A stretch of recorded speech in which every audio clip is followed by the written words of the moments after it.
Good afternoon, harness racing fans, and welcome to the Fayette County Fair here in Washington Courthouse, Ohio. Michael Langer, Stephen Taylor, and myself, Susan Schroeder, are going to bring you all the action today, and we're about ready for the post parade of the first, I believe. Drives. Number 3, This Lady's a Catch with Luke Miller. Number 4 is Ink Turbo, the driver Roy Wilson. Number 5, Bit of Honey, Jeff Nicesonger in her sulky.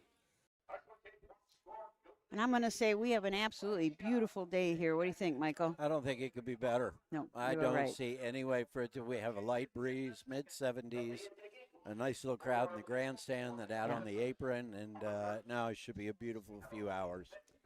I noticed that they were having prizes out, and I said, wait a minute, you guys, you gave away all the prizes on Chamber Night on Wednesday night. And they said, no, they have got some lucky losers. So if you're a losing ticket winner here, or if you don't win here, you put it back in, and there's a couple of TVs and all sorts of stuff. I was blown away by what was out there on Wednesday. I mean, there was a 40-gallon aquarium. There was a there was a boat, a grill. I mean, all kinds of cool stuff. It was really great. Really great. Yeah, it was. And we had a packed grandstand for community night Wednesday night. It was I would think that really special evening. They do a really good job here. So let's take a quick look at the horses in this first race. It's a 2-year-old filly pace, first division. Hazel's Dance and Chris Hope from the rail for trainer Fletcher Davis. Pinehurst Racing Partners, the owner. It is a Dancing Yankee filly out of a Huntsville mare. I had a nice start at Ottawa, won there in 2, 3, and 4. Then went down to Scioto and paced her mile in 58 and 4. So got some speed. Yes, indeed. Number 2 is Bang Bang Jesse.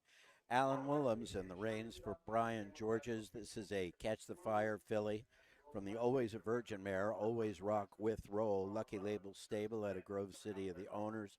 2 starts so far this year, 11 and a break at the start last Monday. And back at Wilmington a couple of weeks ago, made it around the track the first time, 209 and 3. This lady's a catch. Luke Miller drives for trainer Susan Miller and L&S Racing from Anderson, Illinois, and Indiana. A Catch the Fire out of a Tell It Like It Is. This horse has had one qualifying start over at Hoosier Park. Paced her mile in 2, 1, and 1. Came home 28 and 3. I think a 2, 1, and 1 here probably translates to 209. Yeah, could be. Something like that. Yeah, not Hoosier bad, though. fast. Made it around the track and came home in 28. Not Yeah. bad. Number 4 is Ink Turbo. Roy Wilson drives for Kent Saunders, who also owns this Ponderosa filly from the Arts Place mare. Court stenographer. Has had 3 starts so far this year. Does have 1 third-place finish. A break last time out at Lebanon and the time before that at Wilmington, but made it around the track smoothly in 201 and 3 at Scioto in a qualifier. And from the 5-hole, Jeff Nicesonger is in control of Bit of Honey. Mark Winters, the trainer, JR Stables LLP, the owners. A bit of a legend out of an expensive scooter mare. 2 starts back, 1 at Wilmington in 2, 3, and 4. Had a little trouble at Lebanon, but looking for good things today from Bit of Honey. So the 1 driver change that we have in this race, the 2, Alan Willems is up. A nice purse. Get the day started, $5,192. Horses are on the backstretch, headed towards the gate. Again, a beautiful day here in Washington Courthouse. Really could not be nicer, especially compared to some of the heat we dealt with over the last few weeks out at the fairs. Yeah, I said whenever you have to put a sweatshirt on a July evening, that's rather odd. Yeah, very much so. But nice. Very much so. Lots of horses in today. You said the people are starting to climb in the grandstand. We've got quite a nice crowd, and I'm sure it'll get a little bit better. 11 o'clock on a Saturday is early for some people. Yep. So, but I know that they will keep coming. They will. 11 races, $58,000 in purses. And Doug Ballinger is calling for us today, and we always enjoy when we get a chance to work with Doug. Yeah, absolutely. Yeah, he's awesome. Track record here is you found what it. I have is 54 and 3. Wow. Nuclear Dragon from 2022, and Lane of Stone on the trotting side, 58 and 2. Let's turn it over to Doug Ballinger for the call of the first race from Washington Courthouse. Is sponsored by Levinson Citizens National Bank. Presents Today at the Races here at the Fayette County Fair. Field of 5, 2-year-old Philly Pacers on the wings of the Mike Wepkenberg starting gate. The gate swings into the stretch, and here they come.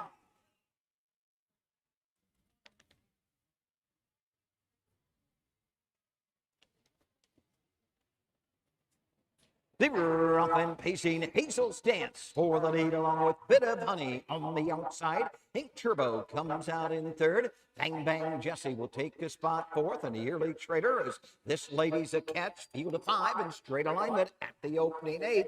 2-year-old Philly Pacers being led by Hazel's Dance and Chris Hope. The 2-year-old Bay Philly by Dancing Yankee, looking for a second win of the season, leads the way by a length. Bit of Honey pockets up, but not for long. Jeff Nicehunger wants the front end, and he's going to get it. Bit of Honey up on the outside of the front, stretching her out. Hazel's Dance as they move into the turn. Opening quarter in 31 1/5. Turbo racing third. Bang Bang Jesse is fourth. This Lady's a Catch trails the field fifth. As they race around the turn, racing on over to the 3/8 mark with the lead. Bit of Honey for Jeff Nicehunger. Right there, second. Hazel's Dance racing third. Ink Turbo. Bang Bang Jesse is next and trailing up field. This Lady's a Catch. They're halfway home. Bit of Honey, the leader, at the half in a minute flat. Into the turn to the 5/8. Bit of Honey, the 2-year-old Bay Philly by Bit of a Legend, shows the way and has the lead by 2. Hazel's Dance second. A gap of about 8 lengths to Ink Turbo. Another 2 back to Bang Bang Jesse fourth. And This Lady's a Catch can see them all. Cross the backside for the final time. Bit of Honey, the leader by 5. Hazel's Dance is second. Racing third. Ink Turbo on the outside. This Lady's a Catch fourth. Shuffle the last. Bang Bang Jesse. 3/4, 130 2/5. They circle the far turn, and Bit of Honey, the leader by 7, 8, 9, now 10 lengths. Hazel's Dance is second. The outside, Ink Turbo third. This Lady's a Catch through the lane. They're inside the final 16. No doubt about this, and it's Bit of Honey and Jeff Nicehunger to take the opener. It'll be tight for second. Needing the line is the one, Hazel's Dance. Hazel's Dance second. Up for third. This Lady's a Catch. The mile in 2 minutes. Ooh, Wow. that's a nice mile out It's here. a really nice mile. Bit of Bit of honey. honey. Really, really nice performance. Jeff, you know, it's funny. I love watching the first turns at the fairs. You know, because I love watching the first turns anywhere, Yeah. but because we're tighter here and it's a little more, condensed, it's always interesting to see what happens. Who's going to leave? Who's going to try to get up? And Jeff certainly did leave out with Hazel's Dance, but recognized very quickly it'd be easier to make it through that turn with this baby. Yeah. And then, boy, once he got to the front, it was pretty much over. Yeah. He just kept drawing away a little bit more each little step. So 2 minutes flat. I mean, a very nice, evenly rated mile. Went down half in a minute. Mile in 2 minutes flat. Yeah. Hazel's Dance was second, and This Lady's a Catch, I think, was third. Unofficially, those are. Yes, correct. We're going to get a chance after we get the results to talk to a young man here who is in the Standardbred 4-H project. So we'll talk about that as soon as we get the results. Oh, they're even tossing T-shirts. So here it comes Jeff Nicehunger back to the winner's circle.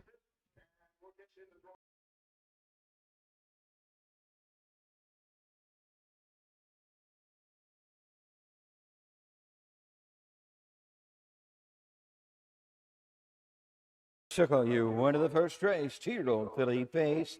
Number 5, Bit of Honey. The 2-year-old Bay Philly, a Bit of a Legend out of the expensive Scooter Mare. Fran Anna, her second win in 4 starts. JR Stable. Mark Winters trains Jeff Nicehunger in the sulky. Pacing the mile, lifetime best of 2 minutes. The Kenny Kirk Memorial Blanket to the 5, Bit of Honey, and Jeff Nicehunger as they take the first division of the 2-year-old Philly Pace. The winner $4, $2.20. Trifecta 23.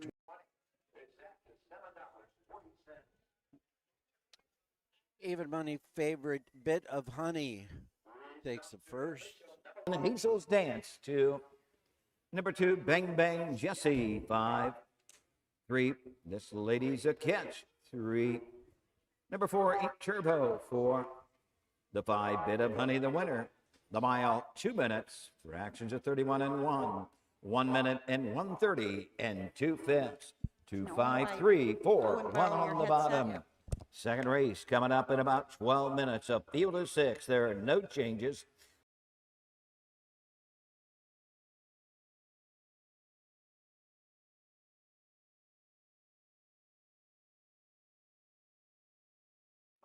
Okay, so the first race is in the books, but before we take a little break, we're going to talk here to Owen Hertz. Is that the right way to say it? Yeah, Okay, Owen is how old? 13. 13 years old and just completed a short while ago before the races started his timed training mile. He is in the Standardbred 4-H project. And how exciting was it to be out here on this track in front of some people training? It was very exciting. What's your horse's name that you drove? A strike event art, one of Parker Smith's old horses. Okay. Did you have your stopwatch in your hand? Mm-hmm. Well, good for you. I'm very proud of you now. And how did you feel that the mile was going when you were right in it? Really good. I felt like it was going really good. Felt you had control of the situation and everything? Yeah. And did somebody go with you? Yeah. Tyler Bolin, Chuck Bolin's brother. Oh, and he kind of guided you a little bit, but you were in control. Mm-hmm. You had the lines. Yeah. Okay. Tell us a little bit more about your program, your Standardbred 4-H program. Well, get to learn how to tack up a horse and brush them, bathe them, and all that stuff. What's the most fun you do though with them? Jogging them. Absolutely. There's nothing better than sitting behind them, huh? Could you feel the horse through the lines? Yeah. Was that you knew about how fast he was going and everything? Yeah. That is absolutely great. I know that you want to be a driver someday. Yeah. We met Owen at Equine Affair earlier this spring, and in fact, Owen is our very first OHHA youth member, and he just very excited about being in the industry. So that hasn't changed since April. You still want to be a driver. Yes. What's the next step with your 4-H project? I'm done with it, but. Okay. You think you'll take this again? Yeah. Take the project again? Yes. That is great. Well, I certainly want to congratulate you on doing a great job. I talked to Mike Webkenberg. He was your judge, and he said you did really, really well. Thank you. Yeah. Okay. Nice to see you, and I'm sure we'll see you around someday. We'll see you on the track. Thank you. Thanks for having me on. Absolutely. Thank you, Owen. You're welcome. Okay, we're going to take a short break, and then we'll be back for race number 2. Hi, I'm Dean Gillespie, and I want to tell you about the Ohio Colt Racing Association. There's 19 member fairs, and they sponsor the Partial Futurity in Greenville, Ohio. You need to race in the OCRA. Great racetracks, great people. Bring the kids and come out to the fair, and remember, fair time is fun time.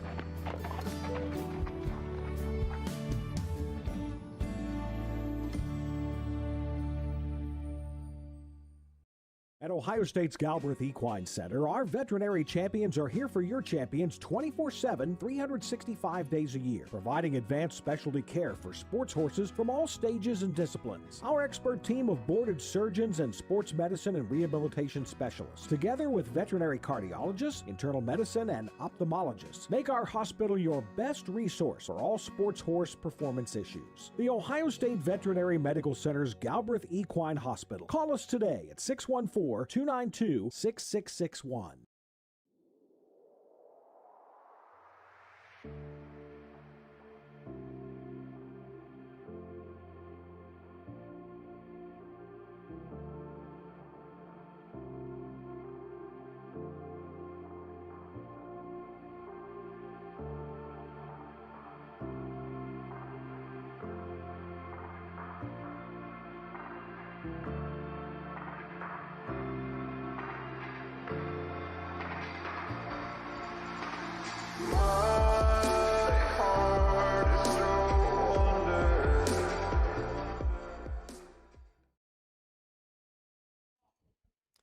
Welcome back to Washington Courthouse. What a nice young man that is Owen. I was so impressed with him when we met him at Equine Affair. Just, he wants to be a driver. I'll Yeah, bet. 100%. I'll bet. Yeah. Yeah. And And- so great to have that Standardbred 4-H project. We do have a few of them across the state, but I know that Representative Jim Beakey is working really hard on getting more of those 4-H programs across the state, and just a great way to get the young people involved. And the fact that he could go out here and train a mile. And train a mile. I mean, Absolutely. positively amazing. No, it's the coolest thing. You know, we always talk about how we need, you know, to grow from the bottom, you Yes. know, to bring more youth. So Already had him on. I want to thank everybody for checking in from wherever you are today and joining us for the broadcast. Folks from Mount Vernon, Ann Arbor, Margate, and Fort Myers in Florida, Fort Wayne in Indiana, Urbana, a little closer by. We always appreciate our audience and you letting us know where you're watching from. Yeah, 13-year-old out here on the track as part of the 4-H Standardbred program. It's the coolest thing. We always talk about youth and needing more of it to secure the future of the sport. We are a frequent generational sport. There are so many families where current drivers, their fathers, their grandfathers, in some cases their great-grandfathers, the Conrad family. Carson's been racing to the track. Carson's great-great-grandfather was in the harness business over in Indiana. So it's very cool. And this young man did a good job. Got out there. Probably can't wait to get back behind the saddle.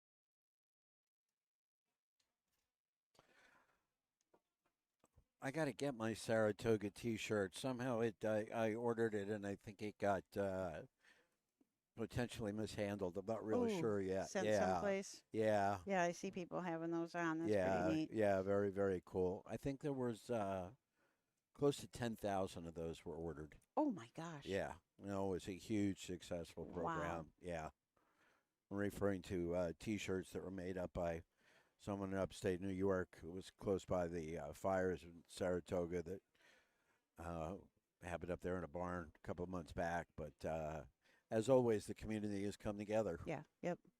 This we talk about this a lot. What a family the harness racing is, and it's that way. If you're at Washington Courthouse, if you're at Northfield Park, or if you're at Saratoga, New York, everybody kind of joins in together. Yeah, and very much so. makes things right. Very close knit. Yeah. Yeah, there is. It's just camaraderie. We talked about how, if you came to race here at Washington Courthouse and you forgot your head pull, somebody's got one you can use. Right. You forgot this, somebody's got something. Yeah, somebody's got you covered. Yeah. Blow a tire, warming up. Yep. Somebody will have one. tire. Yeah, they sure will. It's just kind of the way it is. Yeah. Well, It's a blessing for all of us. it is. Great community to be in and involved in.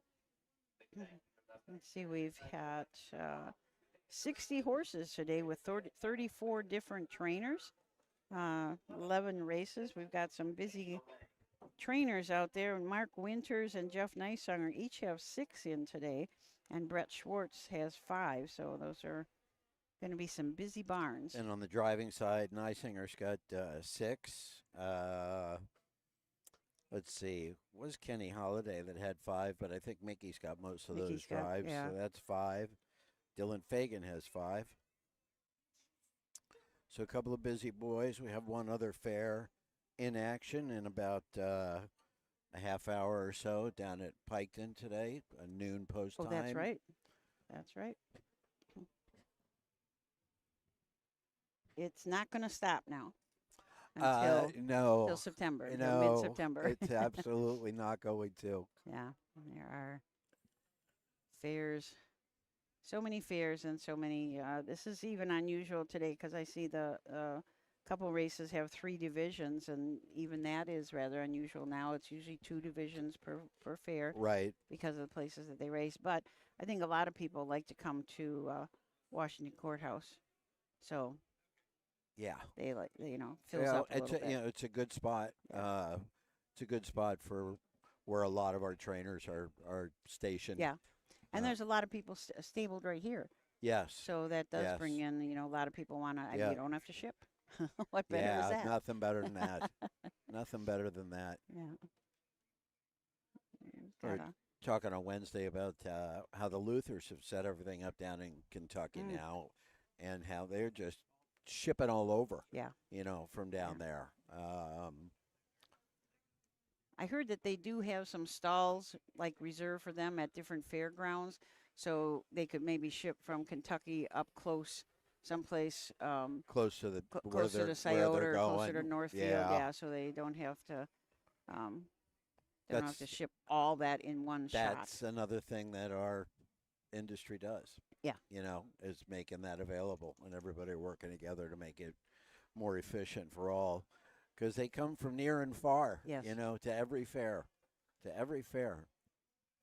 And you also see on some of the Facebook sites, somebody will say, "Well, I need a ride for a horse from here to there, Northfield Yep. to the Meadows, or Yep. from Northfield to Saratoga, Hoosier or or somewhere, Hoosier, any yeah. place." And then somebody says, "Well, I got an empty spot in my trailer," so Yep. then they'll take those horses Yep. along. So it the cooperation and everything is just incredible. I see they've got and I cannot remember his name. He's the guy from the TV station.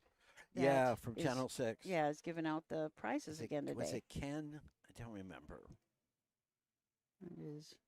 He had a busy night the other night. Oh, And yeah. then, of course, they're giving away these great prizes after every race. And then when the race is finished, the wiener dog started. Oh, yeah.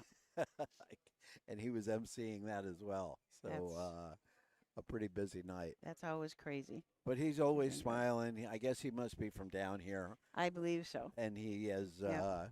very popular around here. People always stop in and see him, and always a smile on his face. Hmm. Nice guy. Doug, if you would, tell them to stay off the track until we call them out. We've had we're going to have a little delay. Looks like the ambulance is leaving, so we might have a little bit delay before we can start because Yeah. we do not race Without an ambulance. without the ambulance. So we'll Correct. see what's going on.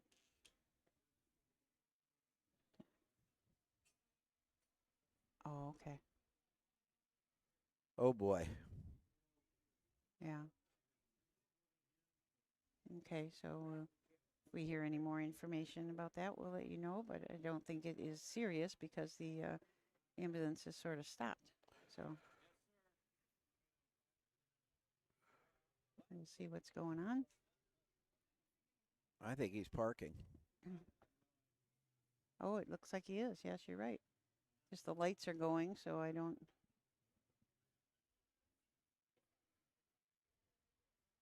Mike Webkenberg in front of us. He has got a really cool thing on some of his grates this year. He put the American flag on the hood, and somebody said that it's kind of like a Lycra thing where it goes around the hood. We thought at first that it was like Painted. painted on, or yeah. a vinyl thing, but it's like Lycra, and it goes tight to the hood, and it's really cool looking. This is Really kind cool. of cute. I'm sitting at home last week, I guess it was, and phone rings, and it doesn't say spam or anything, and it didn't immediately recognize the area code. And I'm like, okay, let's see what this one is. It's one of those. You either take them or you don't. And I picked it up, and I hear this voice. It goes, "Hey, it's Mike Wackerberg." I'm like, "Who?" He goes, you know me. Like, yeah, I didn't I know you. recognize you, but yeah, I know you. What talk about a supporter of the business. Oh, Goodness. he is nonstop. Yeah. That is for sure, and that's just absolutely great. We need people like him to kind of spread the word. And you know, he used to have a thing. I don't see it as much anymore, but we start the excitement. And you don't Yes. realize how exciting it is when you're in there until you're in there. Oh, the You know, coolest thing in yeah. the world. We can tell people about it. We say, "Hey, well, it's you know, it's really exciting." And I always tell people, I say, "You can see the horses' expressions," and they look at me and go, "Yeah, right." Yeah. And then they come back and say, "You know, yes, you you could. can. Yeah. Yeah, you can. Absolutely. they change their look." So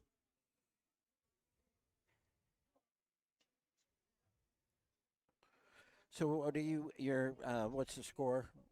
Have you the looked? last I heard, here I just got another update. Okay, let's see see. what's going on with my. Susan's grandson's in a baseball tournament this weekend.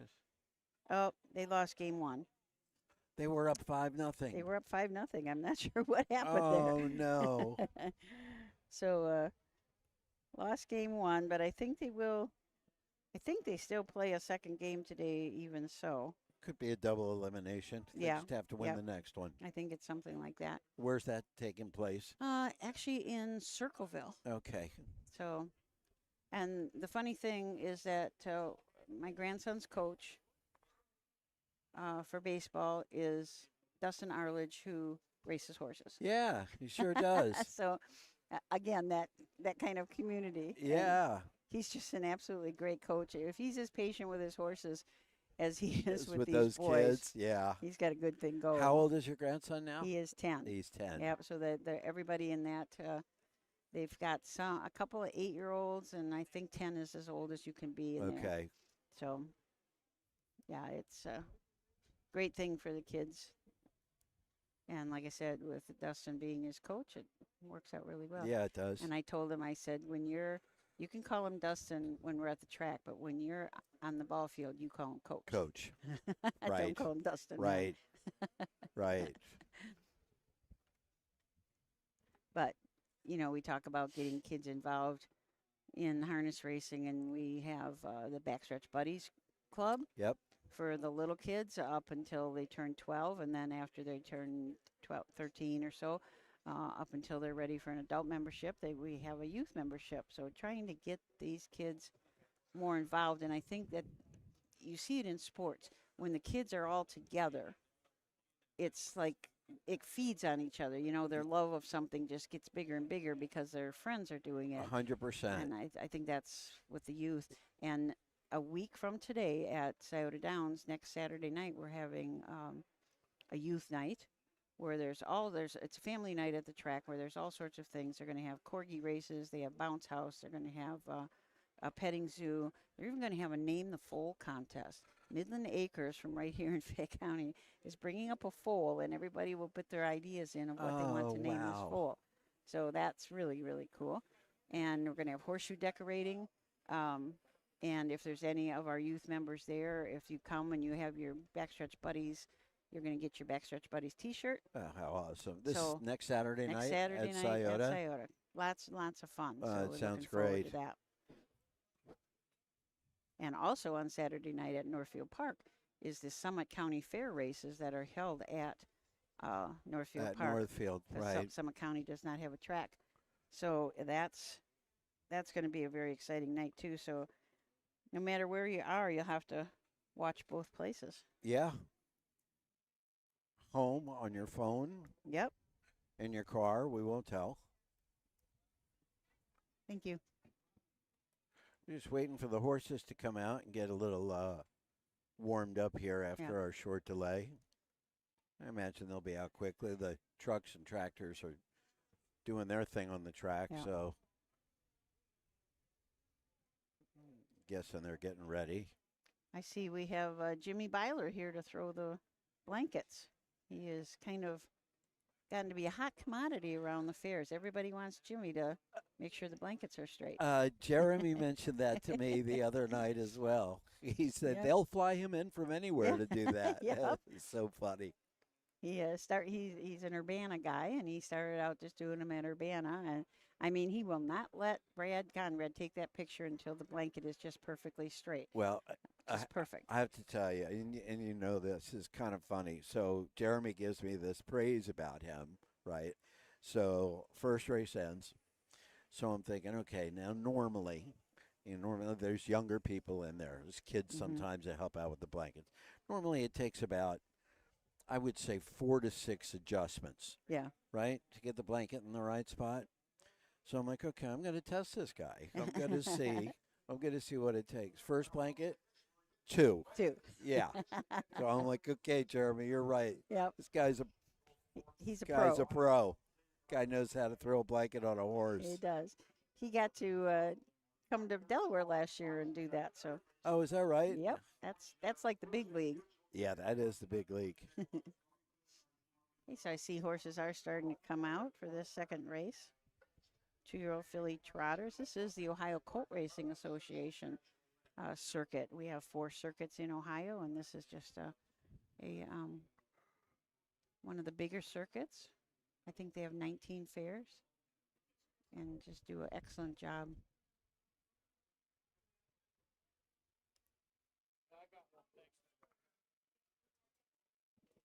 Well, we got one out. Yep.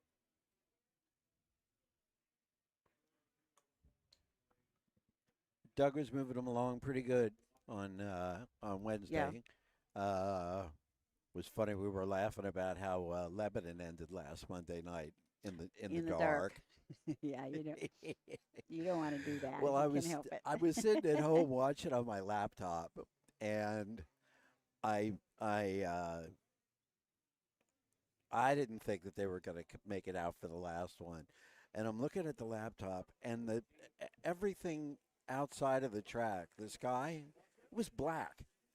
So I took a picture of it, and I just couldn't believe it. Now, I don't remember. I forgot it again. Not the Secretary movie, another one that was extremely popular recently, in the last 10 or 15 years, where they were using. They took a firehouse bell that they were going to use as a starting gate. Oh, that's the start. And they brought the horse out at night to try it, and the jockey said, "I can't see anything." Oh, And the trainer said, "Don't worry about it. He can see fine."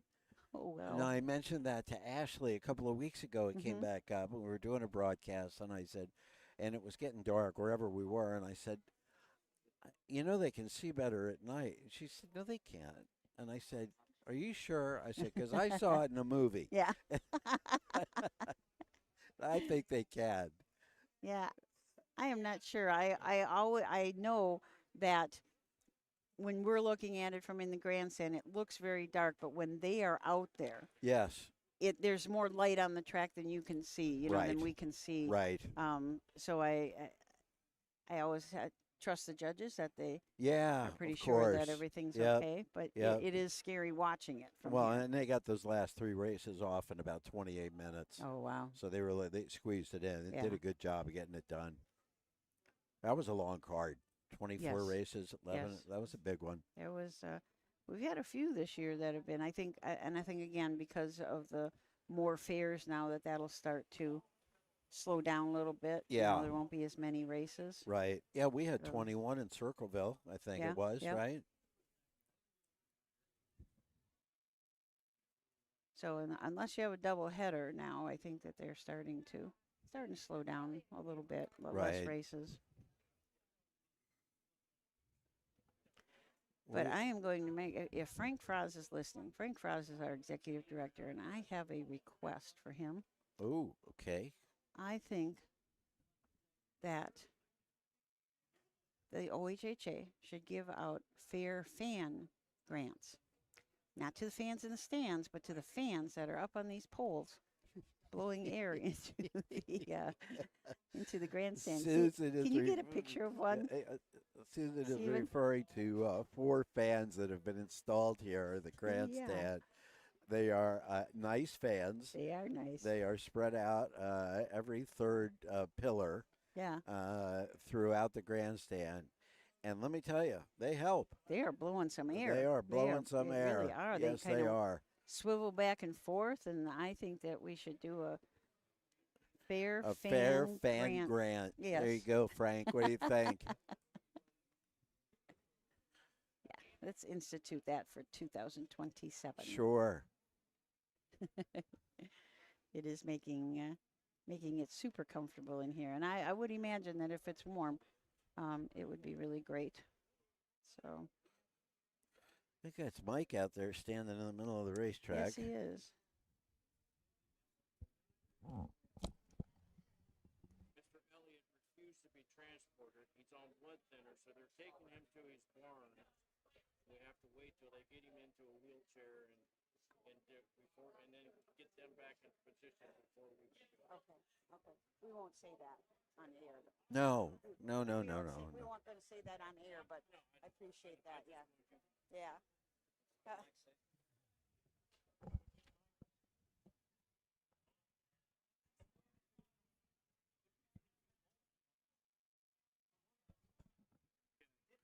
Grandstand's filling up a little bit. Oh, okay. Mike says here's that could be any.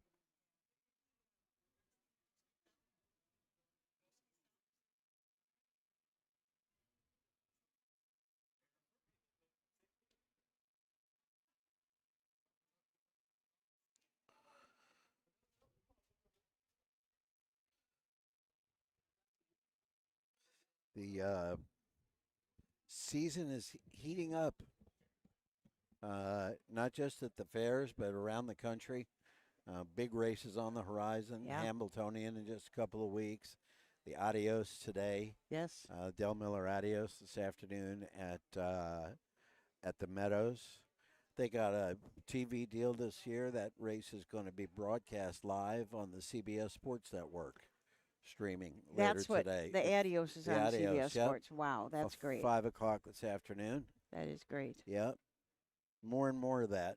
Yeah. Yeah, it's great. It is great.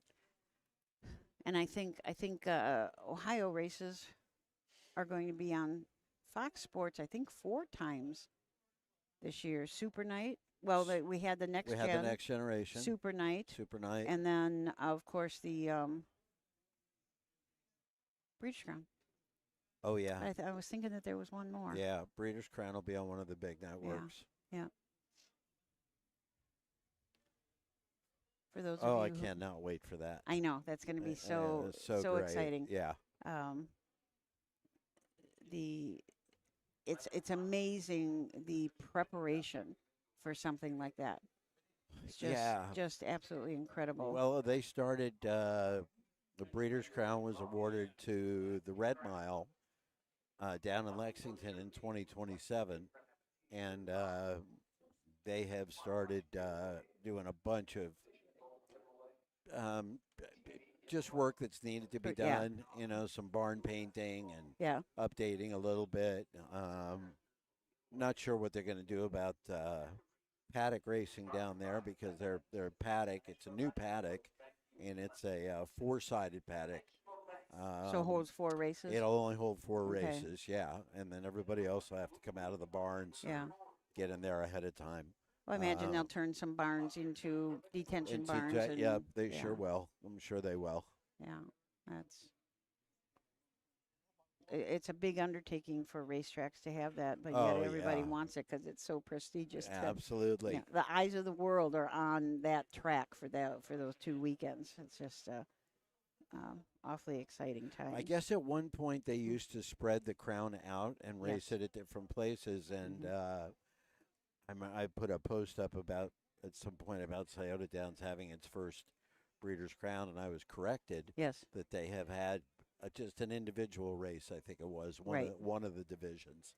And Jay Wolf was on the air with me at Bucyrus, and he said Delaware had I think he said they had the age trot and the age pace at Delaware one year. Is for the that Breeders' right? Crown. Yeah, Wow. yeah. I think that was probably right for those times to have it spread out into the different tracks, but I like that it's all one, I mean, yeah, Source- basically you have 2 nights of finals, but Right. still your big night on Saturday night. Yeah. Such a great thing. I got my tickets. Did you? Bought a couple of grandstand seats. Yeah. Oh, okay. Yeah. Yep. They're Yeah, I'm not going to miss that. yeah, I know that the clubhouse is sold out. And I know that there's an area below the clubhouse that they're going to enclose, so you can sit in there, and there's going to be a buffet meal in there as well as up in the Oh, wow. clubhouse. And I think that one's about sold out. Still room in the beer tent, so and the beer tent you're going to get. I can't remember exactly how much it costs to get in, but you're going to get some tokens for food. So Oh. although there's not going to be food exactly in that beer tent. Is that going to be to the left of the grandstand looking at the track, like down in the open area a little bit? Yeah, over past where those aluminum benches are. Yep. Okay. Yeah, I Yep. call that in the last turn. Yeah. Um, I wasn't sure. Was thinking when I first went out there after they announced it, I guess last spring after the Dan Patch Awards where it was announced last March.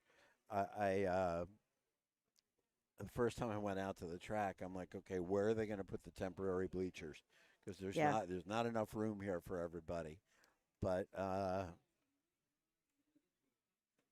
yeah, there. I think that there is the way yeah, that they're there will gonna do be. it. There will be. Yeah. There will be. There's going to be a tent between the casino and the grandstand, a big tent up there for the pre and post race parties. Oh wow. And then, like I said, the clubhouse, below the clubhouse, all the way along the patio, and then of course the grandstand, and all the seats on the last turn side of the grandstand, and then the beer tent beside. So I think That'll gonna be plenty. plenty of room. That'll be plenty. I've been to a couple of those. I loved them both times. Went to Hoosier a couple of years ago, and to Mohawk last fall, which was great. What a nice facility that is. Mohawk, yeah. Oh yeah, it's beautiful. Yeah, that was very nice. They had these little, and I guess Scioto thought about this. They had these little like cabins down the stretch because, of course, it's a big track and there's a lot of room down the stretch. Yeah. And they had those little cabins at Woodbine that were heated inside, and you could sit in there and in between races and stuff. So I thought that those were kind of cute. And I Yeah. said, that's kind of fun to have your own little cabin. Invite your friends. Yeah, it's into not like your a party. cabana at a pool. Right. Which is good because it was about 39 degrees at post Yes. time up Yeah. there. So to be able to be inside was great. I was going in and out of the paddock all night, which is also a really nice facility as well. Paddocks make a big difference. Oh, yeah. They make a big difference. Yeah. The ease of having it done correctly and what that means for the horses and the drivers. Yeah. I have to say that I may be a little bit biased, but I just love Scioto's paddock. I mean, Yeah. For a horseman, you just go in there and you ship in. So you got 3-4 horses. It's easy to get them in, Yep. get all your equipment in, and easy to get back out. It's just a Yeah, no, they did a state of the great art. job. Yeah, I finally got in there about a month or so ago for the first time, and was really impressed. yeah. Yeah, really impressed. Okay, we are starting to get And get them the ready. call to get the horses ready for this next race. We have had a delay. We had an incident on the track, and I don't believe anybody was hurt very badly, but that you have to check everything out. So that's a good thing that they're doing some extra Yeah. due diligence. And a lot of these guys are really, really stubborn when it comes to medical care. So Horsemen, really? So But they'll get whatever the it veterinarian is. for their horse. Oh, you betcha. But they're not going to Yeah, go to the doctor no, themselves. No, no. You are right. Yeah. Yeah, it's that's just the way they are. It's just the way they are. I was gonna check and see. We got lots of people on. Yeah. Yeah, we got folks going from Michigan to Fort Wayne to Fort Myers. A lot of folks with us this afternoon.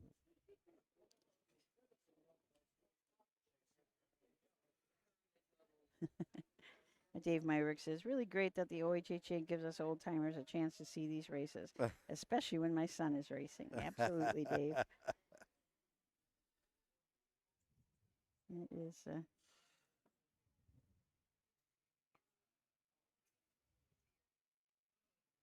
Yeah, we got a lot of people on, and of course we got. Don't forget that you can get your program at harnessracingohio.com, and so you can follow along with us.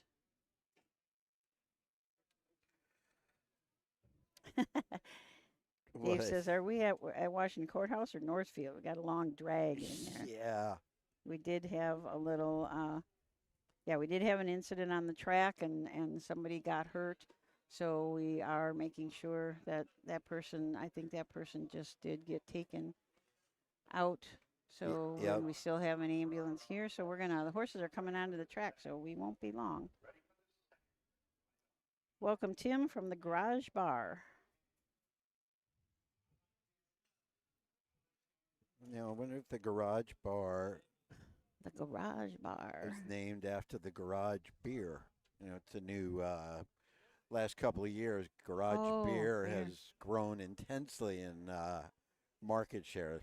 Yeah. One of the Kelseys, Travis Kelce, I think, may have a little interest in that. A bunch of other people. That makes a huge difference, doesn't it, when you get one of those guys to sign on to stuff? Yeah, and isn't it crazy how simple it is to come up with a good name like that? I mean, Garage Beer. Yeah. Okay. Yeah. I don't know what else goes together as well. There, we got some horses coming out. Yeah. Very good. I'm sure Doug will do a good job of getting us back on track here. Yep. As he always does.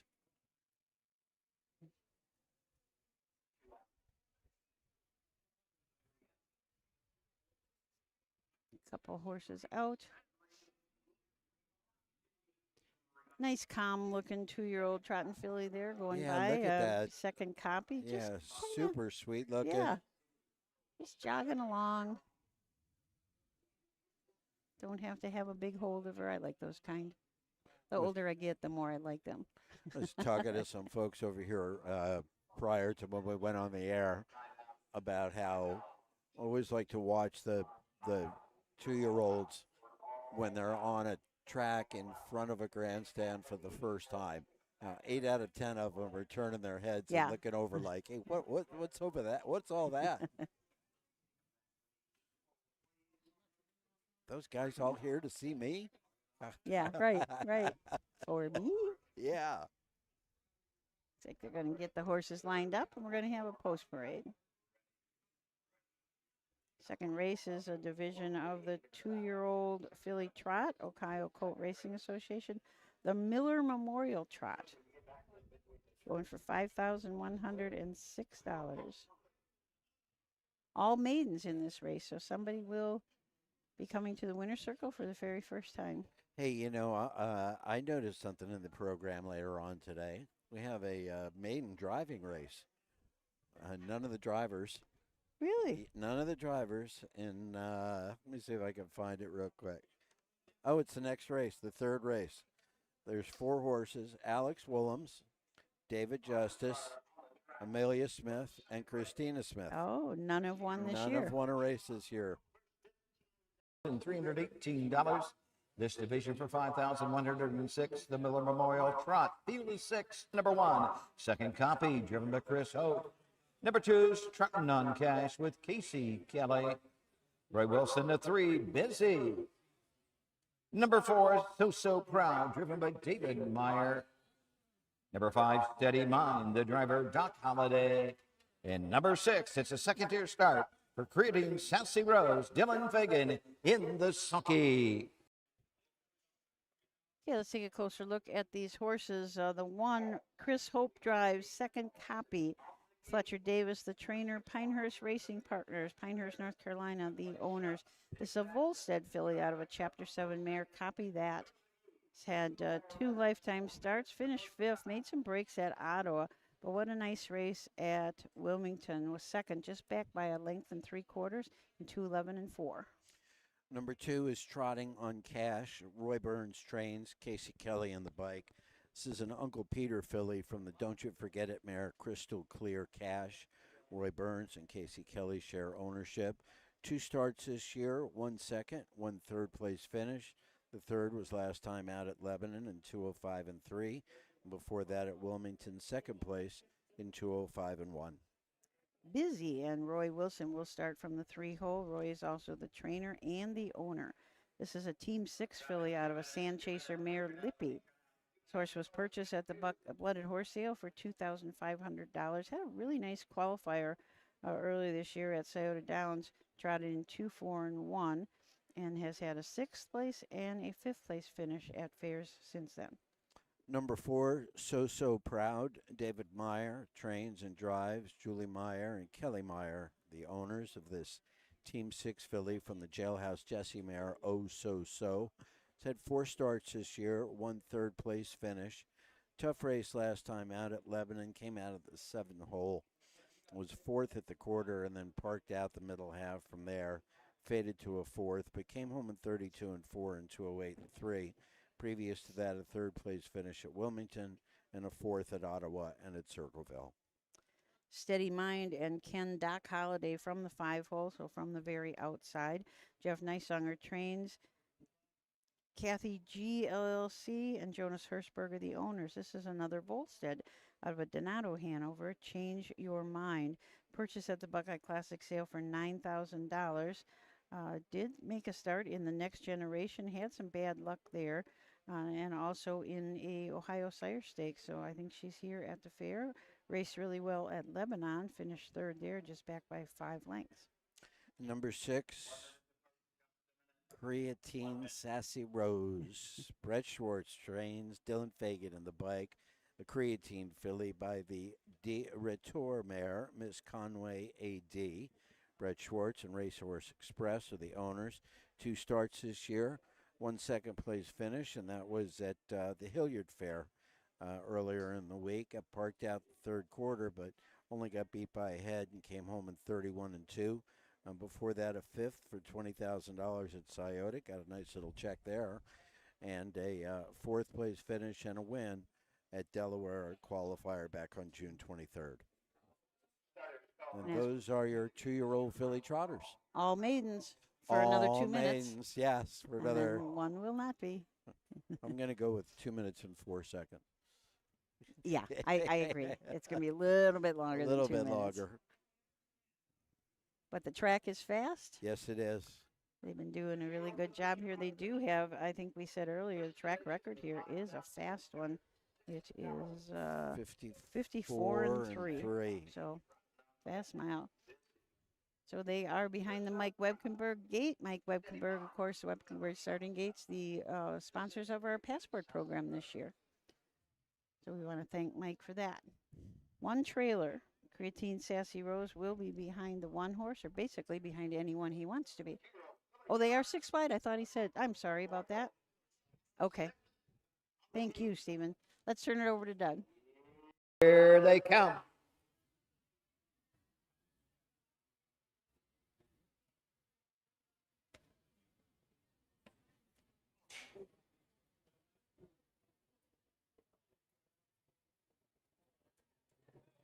Deeper up and trotting, that's Trotting on Cash, going for the lead. Steady Mind on the outside, second copy comes out in 3rd. She breaks into the turn, creating Sassy Rose on the outside. Around the turn, So Proud is 5th. The early trader, Busy at the opening 8th. On top of the field, Trotting on Cash. Casey Kelly at the lead is head up the backside. Steady Mind now will back off and get the 2-hole trip for Doc Holiday. Second copy, racing 3rd. Creatine Sassy Rose is 4th. Racing 5th is So Proud, and Busy can see them all. By the opening quarter in 30 and 3/5. They trot into the turn and head to the 3/8. Trotting on Cash, the 2-year-old bay filly by Uncle Peter, has a 2-length lead over Steady Mind. Then it's 2 to second copy. Another length at Creatine Sassy Rose as they pass the stand for the first time. So Proud is second to last, and sixth and last is Busy. They're halfway home. They're in straight alignment, and they follow the lead of Trotting Cash. No movement as yet to go after that leader, Trotting Cash. Steady Mind takes a peek to the outside. He's now second and striding forward. Second copy into cover flow. Off a half in 102 and 2/5 as they head up the backside. Creatine Sassy Rose will move to the outside fourth. So Proud is fifth. Busy as sixth across the backside for the final time. Trotting Cash on the inside. The outside, that is Steady Mind putting it neck in front. Moving to the outside, Creatine Sassy Rose third. Second copy fourth. So Proud fifth. Busy as sixth. 3/4 trotted 134 and 1. They're into the far turn and it's Steady Mind. The 2-year-old Bay Philip Bolstead on the outside. Here comes Creatine Sassy Rose. They're off the turn. They're on their way home. Creatine Sassy Rose on the outside. Steady Mind. It's Steady Mind and Doc Holliday to take the second. Creatine Sassy Rose. Second copy. 3 and 2. 203, 2/5. 203 and 2. 3 and 2. Not bad. Not bad. That third quarter, we're watching those horses go down, and Michael looks at me and says they're really moving, but they didn't come that fast. I didn't get the third quarter. Oh yeah, I did get 34 the and 1, off a half in 2 and 2. They came home in But they 29 sure looked and like 1. it. Yeah, weren't They they? looked like they were Yeah, flying I up at the mean, 3/4 pole. Casey Kelly held on to the lead as long as she Yeah. could. It was funny because when they got to about the 5/8 over there, and the eventual winner, Steady Mind, pulled to the outside, she took off on the inside and Yeah. got about another 1/8 out of hers before Steady Mind got to the front and had it pretty easy from there. Yeah, that was Steady Mind, Volstead filly from Donato Hanover mare, Change Your Mind. That's first win. Congrats on breaking the maiden there. 1 win and 4 starts to go along with 1 third-place finish. they thought a lot of this filly by putting her in the next generation, and she had 3 wonderful qualifiers before that next gen. She went in 2 minutes and a fifth, then 59 and 1, then 58 flat. So she definitely deserved her chance in the next gen. Yeah, and that was her first lifetime start, going for $150,000. Let's just jump right into it, guys. Exactly. Right? Jump right in. Yeah.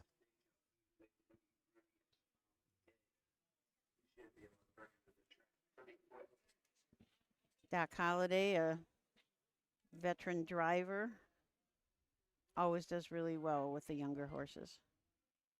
Oh, we got somebody else trying to get to the winner's circle quickly. With a kidlet. With a carrying the With a kid. That would carrying be a tough. kid. Carrying a kid. Yeah. Get in the picture. Yeah, Alex Hawk had his little one out there.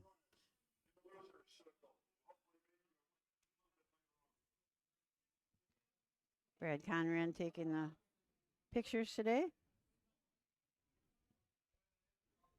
Blanket. But in the second Ohio Court Racing Association 2-year-old filly trot for $5,106. The Memorial Trot. Number 5, Steady Mind. 2-year-old Bay Philip of Olstead. The Donato Hanover mare, Change Your Mind. Kathy G., Hutsville, Ohio.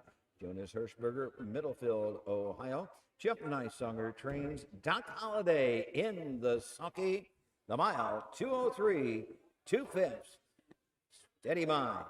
Doc Holliday take the first division of the 2-year-old filly trot. The Miller Memorial. Results are official. Number 1, second copy, 3. Number 2, Trotting on Cash, 5. 3, Busy, 6. Number 4, So Proud, 4. 5, Steady Mind, the winner. Number 6, Creatine Sassy Rose, 2. The time, 203, 2/5. Fractional times, 30 and 3/5. 102 and 3, 134 and 1. Rechecking, 3, 5, 6, 4, 1, 2 on the bottom. The Third race coming up is the Terry Holton Youth Driving Series. I noticed that there's drivers from age 16 to 29. Somebody asked me the other day what was the age range, and I think I said I know that they raised it on the high end or on the older end a few years ago to try and get more people involved. But Right. we've got 16-year-old Amelia Smith driving today. I believe it's her very first official start. She did drive in the qualifier at Greenville, I think. If I Well, am- her mhm. horse paced in 56 at Wilmington, so she better hang on. Yeah. Big Booty Rudy. Big booty Great horse Rudy. to start with. He's got 254 lifetime starts. Amelia won. Yes, perfect. Pretty good odds. Yeah, Pretty good it's odds. great. We'll be back to talk about the horses in this race shortly. Own a little and love it a lot. TheStable.ca is an award-winning fractional ownership operation. Buy as little as 1% of a racehorse and experience 100% of the thrill. TheStable.ca makes ownership easy, accessible, and affordable. Communication and customer service are at the heart of everything we do. Get started at TheStable.ca.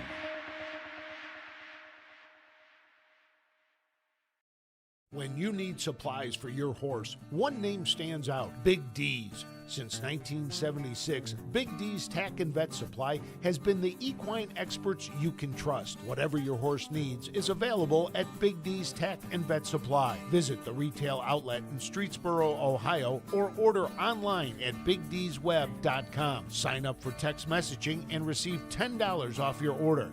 Big D's Tack and Vet Supply. Hickory Lane Farm is proud to have bred or produced 3 Dan Patch champions over the last 3 years. Located in Findlay, Ohio, Hickory Lane Farm bred and sold world champion It's Academic. We also co-bred and sold sophomore Breeders' Crown winner Yo Tilly. Our stallion In Range set new sales records at the 2025 Jug Sale and is the sire of Set Your Sights High, who was last season's Dan Patch 2-year-old trotting filly. Find your next champion at the Hickory Lane Farm. Consignment. Welcome back to the Fayette County Fair here. In beautiful Washington Courthouse. Beautiful. And did you drive downtown to I get here? did. It is a beautiful Oh, downtown. no, it is. And Flowers everywhere. and every storefront is full. Yeah. And a lot of cool businesses here in this town. And there's when you get over near I-71 from over here, I've watched for the last couple of years. They built a battery factory. Oh. A gigantic, enormous kind of place. And then I hadn't been up and down 71 for a number of months over the winter. And then the first time that I came down this way this year, I noticed that it just got so much construction going on adjacent to Really? that battery plant. So, yeah, this is a little hot area right now. A lot happening here. But I'd like to have the flower concessions. Yeah, Because for town. for downtown. Yeah. 'Cause, boy, they have a lot of flowers. Yeah, It's really they do. really makes it look pretty. We were talking yesterday about the amount of flowers that they will be bringing in for the Breeders' Crown. That was kind of amazing too. That they're going to, they do have flowers in the winter circle there, but they're going to refresh them all, and there'll be flowers every place. Oh, and they'll line them up along the rail. Yeah. it'll be really pretty. It's something about having fresh flowers, and that just makes it so much more special. I Yeah, don't know. fresher. Yeah, fresher. You're right. It makes it fresher. 3, Big Booty Rudy, Amelia Smith. And number 4, Smile Today, Christina Smith in the sulky. Okay, so we take a look at the horses in this race. Barney Hanover with Alex Willems up. Alex is just 24 years old. Barney Hanover is 6 years old. He's a sweet Lou out of some beach somewhere near. Boy, that's kind of nice to see, Yeah, isn't it it? is. Brian George's trains. This horse has had 99 lifetime starts. Today is his 100th 100th start. Oh, we need a party. 100th start, 9 wins on his lifetime, $109,000. Doesn't mark as a 4-year-old. a 151 taken at Scioto Downs, and this year as a 6-year-old, 53-4 at Miami Valley. Number 2 is Mr. Deja Vu. David Justice drives for Roy Justice. Hoofing It Racing and Roy Justice share the ownership of this If I Can Dream gelding out of the Real Artist mare, Miss Picasso. Has had 9 starts this year, hasn't gotten first, second, or third yet, but has made $1,600. This one raced last time out, in the youth series at Bucyrus. I don't know what happened up there. Big Do you remember booty, how David did Deja Vu at Bucyrus? Yes, he was third. He was third. Yep. Okay, there you go. Yep, Third place finish. Oh, so he has, okay, but he hasn't won a race yet. So Right. Good opportunity here. Right. Big Booty Rudy, the old war horse with young Amelia Smith. Big Booty Rudy is a 10-year-old Big Bad John, owned by Jessica and Amelia Smith, trained by Randy Smith, and then will be driven by Amelia Smith. 254 lifetime starts. Wow. 34 wins, 47 seconds, 37 thirds, 375,000 in earnings. A mark as a 4-year-old of 150-4 at Dayton Raceway. Man. Sold as a yearling for $9,000. Wow. Number 4, Smile Today, Christina Smith for Randy Smith. Amelia Smith is the owner. That's so funny. Amelia's driving the 3. Yeah. She owns the 4. This is a Ponderosa gelding from the Rock and Roll Hanover mare. Rock and Smiles had 9 starts this year. Pretty good season so far. 1 win, 2 second-place finishes, a mark of 55-1 back at Miami Valley in the spring, and earnings over $6,400. A nice second-place finish last week with the last quarter in 30-3, and before that, 28-1 out of the 9-hole. This one's been racing pretty good. These are all some tough old horses. I mean, when the most inexperienced one in the field, horses, is going for his 100th start today. Yeah. They're all good old horses. Any of these would be a dream to have had for their lifetimes. Yes. And so nice that they still get to keep going. You see Big Booty Rudy's been racing in the Signature Series. Yep. The Lady Series. Now he's in the Holton.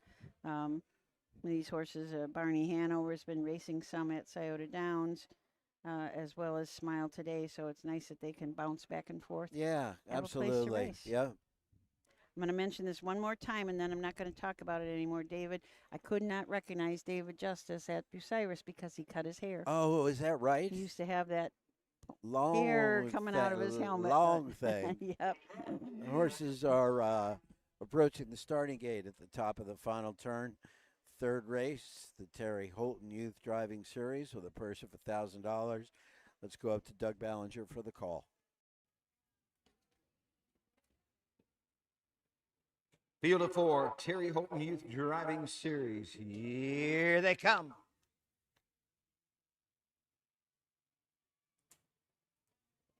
They were up and pacing. Smile Today on the outside. On the inside of Smile Today, Big Booty Rudy into the turn. Barney Hanover and Mr. Deja Vu as they race around the opening turn. Barney Hanover leads the way for Alex Willows as they head up the backside. Big Booty Rudy on the outside. Mr. Deja Vu third, and Smile Today trails the field across the backside for the first time, and Terry Holton leading away. Barney Hanover by a length, getting a 2-hole trip. Big Booty Rudy, Mr. Deja Vu next in third. Smile Today trails the field, opening quarter paced in 30-2 fast. Into the turn to the 3/8 they go, showing away. Barney Hanover by a length over Big Booty Rudy. He gets that 2-hole trip. Mr. Deja Vu third, and Smile Today moves to the outside as they pass the stand for the first time, and moving to the outside, Big Booty Rudy. We got 2 in, we got 2 out at the half. The leader, Barney Hanover, up on the outside.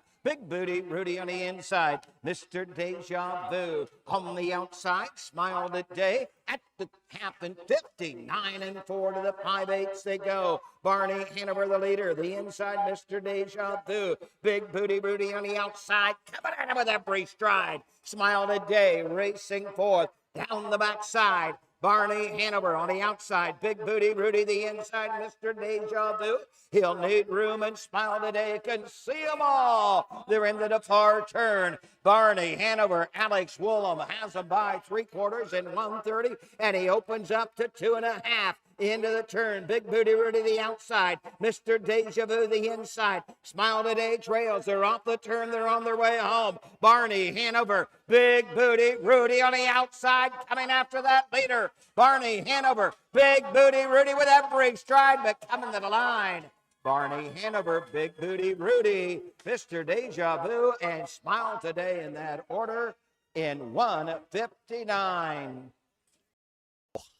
Wow.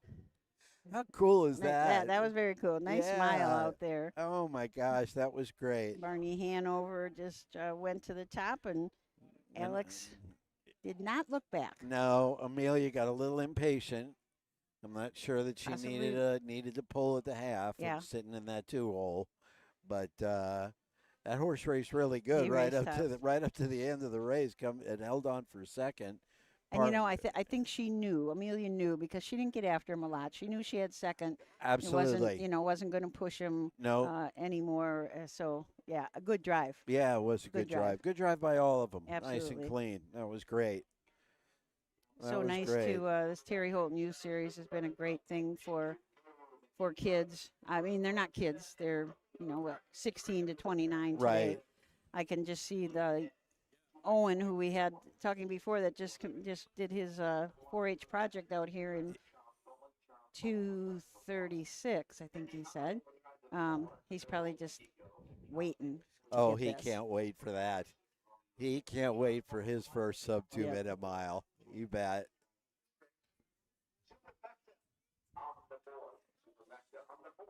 So lots of people are going to be in the winner's circle, it looks like. Celebrating with Alex Williams. And as you said, first win. First win of the season for Alex.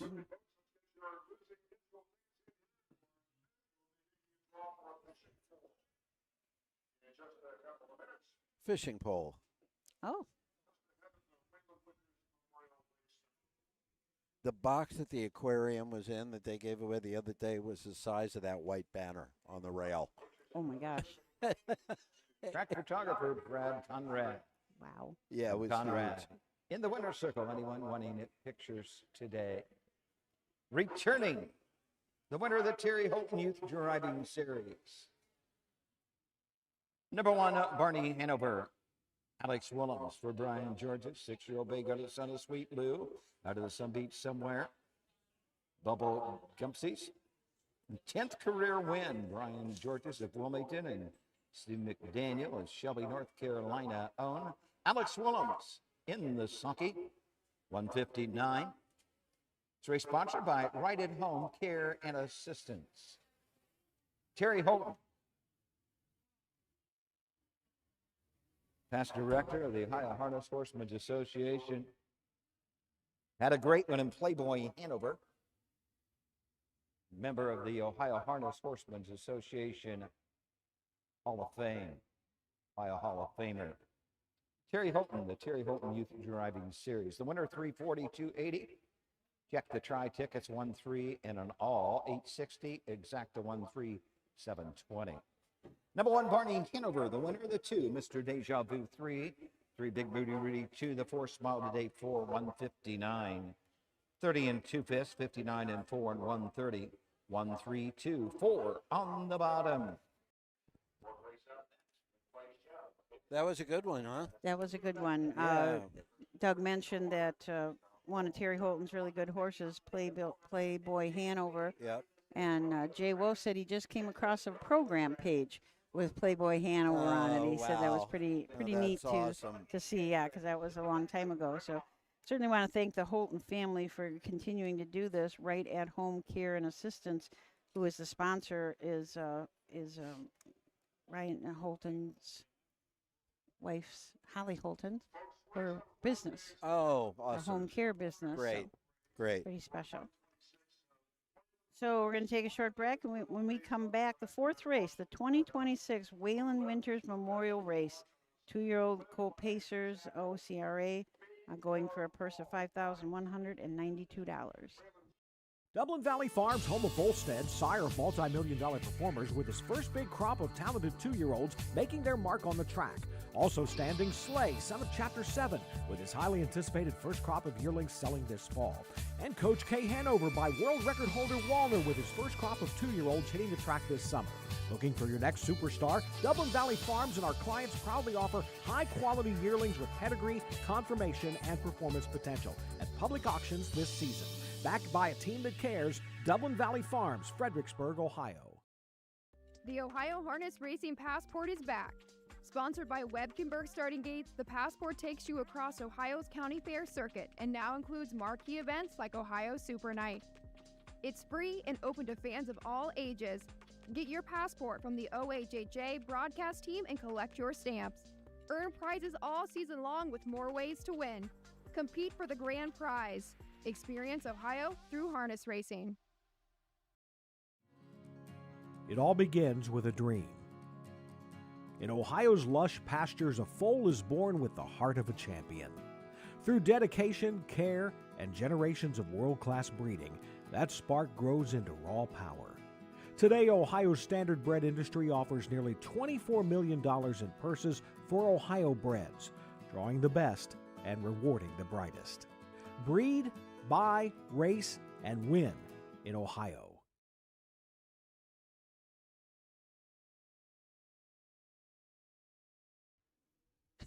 Yeah, now we are back. Lisa Schwartz, the clerk, just handed me some sheets of paper, and it kind of took me, I didn't know what to say for a moment. We are coming up on the 4th race. We didn't get a chance to hear it because we were in a break, but the MC down there gave a really nice little talk about Waylon Winters and what he meant to this fairground. Little guy who passed away too soon. It's the Waylon Winters Speed Office over there in the first turn. So a special little boy that we're going to honor today in the 4th race. Well, thank everybody for joining in with us. We have had a nice, I'm going to guess that they are going at Piketon already. So you guys will have to switch back and forth between the Washington Courthouse and Piketon.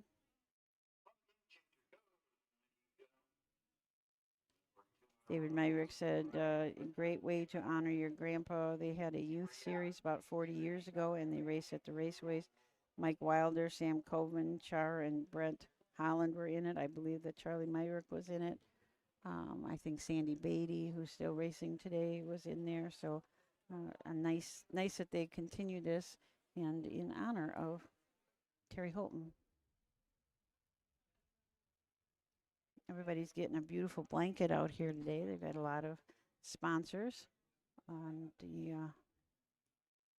see the Waylon Winters blanket down there is a white satin blanket. It is really beautiful. So,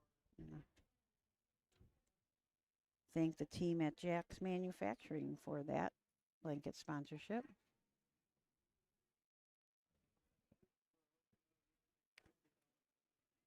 I'm not sure if this is the last day of the fair.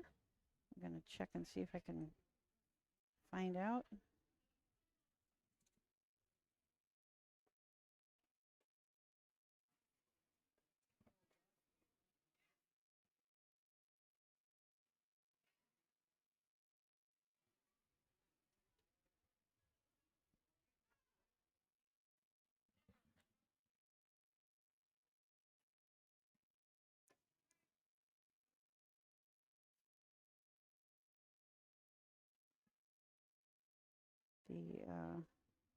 They have a lot of big buildings here when they host a lot of events here at the fair. It says the fair is often a pay one price, which includes rides and entertainment. So that's kind of nice. I was just trying to figure out if the fair ends on today or if it goes through tomorrow, because it has been going all week because you guys had chamber night on On Wednesday. on Yeah. Wednesday. Yeah. Yep. And there was a nice crowd out there, too, on the fairgrounds. I think I might have seen the largest cow in my life here this morning. Really? Oh, my gosh. Had to have been close to, I don't know, 8 feet long. Wow. Yeah, just, I didn't even, afraid to get Thank you. close. Yep, we are done today. So Is the it? fair Last dates will day? go from the 20th to the 25th. Stephen happened to have his handy dandy Huffs guide, right? Handy. Way to go, Stephen. Hey, Stephen. He's pretty reliable, you know. He is He's kind of kind of chill, too, which I like. Yeah. I like He some is of those chill. other guys. He is chill. We're talking about stuff coming up. We talked about on the 1st is going to be the youth night at Scioto Downs, and also Summit County Fair races at Northfield Park. But the next weekend at Northfield Park on the 8th, which is also Hambo Day, is going to be one of our Ohio Sire Stakes reunion nights. Let's turn it over to Doug for the post parade of the 4th. For the 4th race, the Wayland Winners Memorial 2-year-old colt pace, sponsored by the team at Jack's Manufacturing. $5,192. A field of 6, number 1, Suma Factory with Charles Bolin. Number 2 is Sonny's big brother, Luke Ebersol, drives. Number 3, Love a Game Changer with Conley Newberry. Number 4, Go, Mickey Go. Mickey Holiday driving.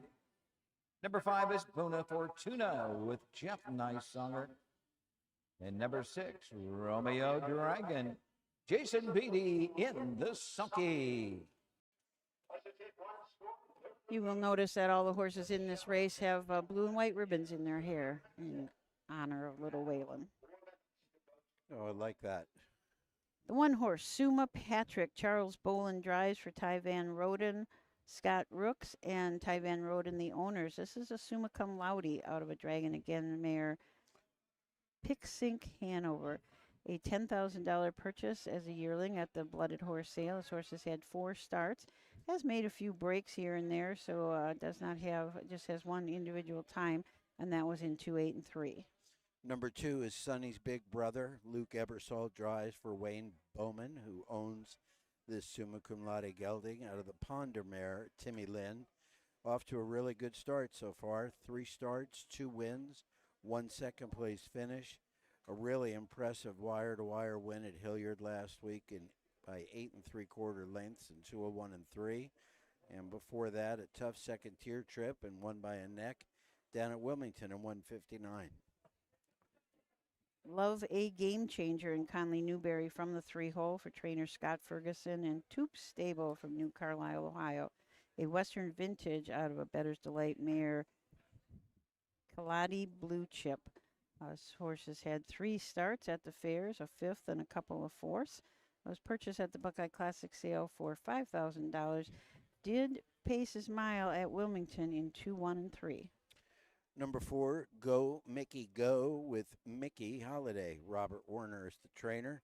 Stephen Amsbach is the owner out of Union City. This is Monty Mickey gelding from the Art Major mare, No Chaser.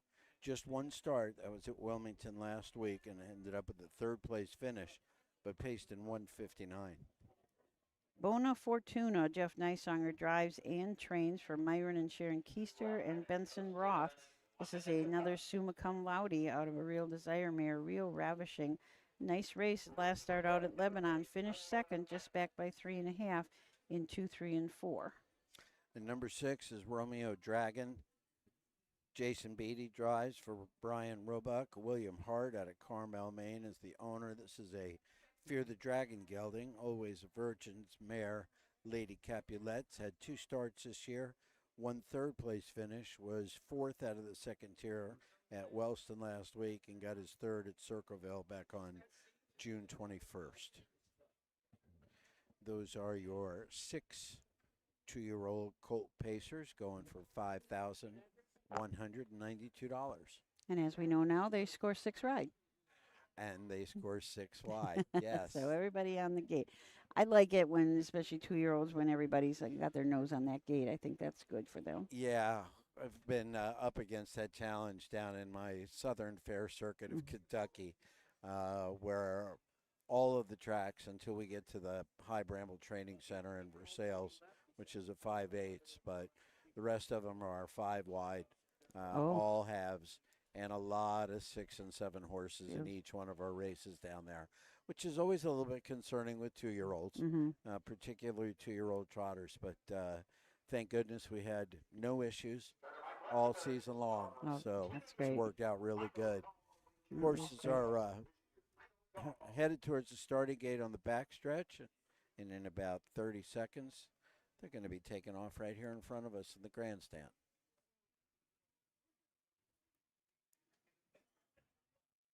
Of course, the Mike Webkenberg starting gate. Mike, the sponsor of our Passport program. The Passport program has certainly evolved this year, where we're going to pay out at the quarter. So we're going to be taking a look at who's ahead on August 1st, which will be just next week. And you'll be getting a prize for folks that. over my right shoulder, today was their 10th. So they're off to a good start. Good start. Yeah. Let's send it up to Doug for the call this afternoon's 4th. $2. 6 on gate for the Wayland Winners Memorial. Here they come.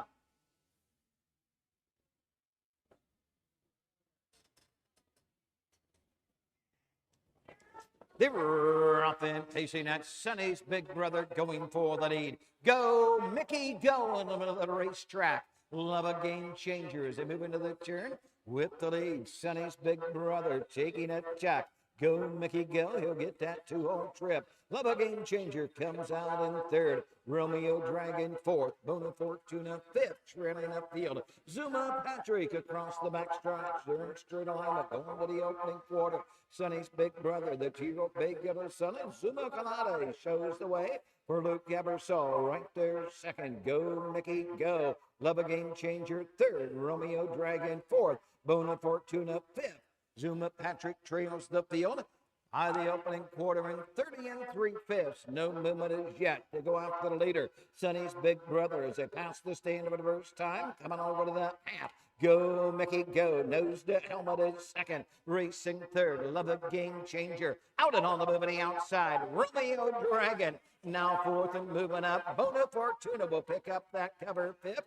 Up the inside, Zuma Patrick skims the cone sixth. Off a half in 102. Into the turn to the 5/8 to go. Sonny's big brother, the leader. Go, Mickey, go right there and ready to move to the outside. A gap of 5 to Love a game changer. Romeo Dragon on the outside. Bona Fortuna the outside fifth. Zuma Patrick continues to trail the field into the far turn. Sonny's big brother but 2 lengths. Go, Mickey, go second. Love a game changer third. The rest of them had a lot of ground to make up in a short time to get there. 3/4 in 132 and 2. Sonny's big brother opens up by 3. Off the turn. Go, Mickey, go second. Romeo Dragon on the outside. Love a game changer inside the final 16. No doubt about this, and Sonny's big brother, Luke Ebersol, gets his 3rd winner of the season. Go, Mickey, go. Home second. Very tight for that 3rd place position. 2:01 4/5. Not bad. Last half of 59 and 4. Yeah. Gotta love that. Really strong performance by Sonny's big brother. Wire to wire from the gate to the finish line. 3 in a row. And 3 in a row. One at Wilmington in 59 flat, and then at Hilliard in 2, 1, and 3, and here 2, 1, and 4. All right, your phone's going to start ringing, Mr. Bowman. Yes, yes, you are correct. Everybody's always looking for those. Yeah, very much those so. horses. You know, I've mentioned my relationship with Quattro de Julio with you in the past. And, of course, he's got a couple of 2-year-olds that are out now racing this year. And I made a spreadsheet after finding out all the foals' names that are registered. There's 43 of them that are registered. There's about 7 or 8 of them that are racing. And the week before the next generation, Burke bought one just to put. Just for that. Just to get into the, just to participate in that first next generation race. Wow, look at this large group of Jack's Manufacturing. It is, well, I think they are supporters of Wayland. Probably family and sure friends, wow. community members for the Wayland Winters Memorial. Everybody's got their T-shirts on, their Wayland Winter Memorial T-shirts. You could see when those horses went to the half and when they went, the blue and white ribbons just flying in each one of their horses. Yeah, it sure was. Absolutely great.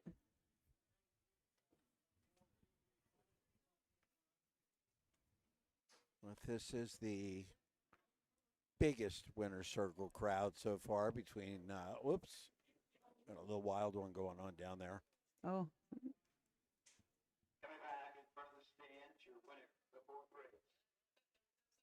The 2026 Wayland Winners Memorial Pace for $5,192, sponsored by the team at Jack's Manufacturing. Here's the two, Sonny's Big Brother. The 2-year-old Bagel to son of Zuma Kalade, out of the Ponder Mare. Timmy Lynn, third win in 4 tries this year. Owned and trained by Wayne Bowman at Greenville. Luke Ebersol in the sulky. The mile 2:01 4/5. Sonny's Big Brother takes the 2026 Wayland Winners Memorial.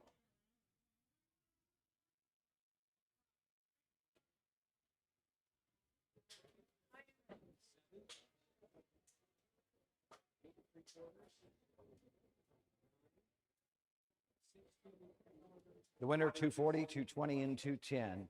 The exacta, $8.60.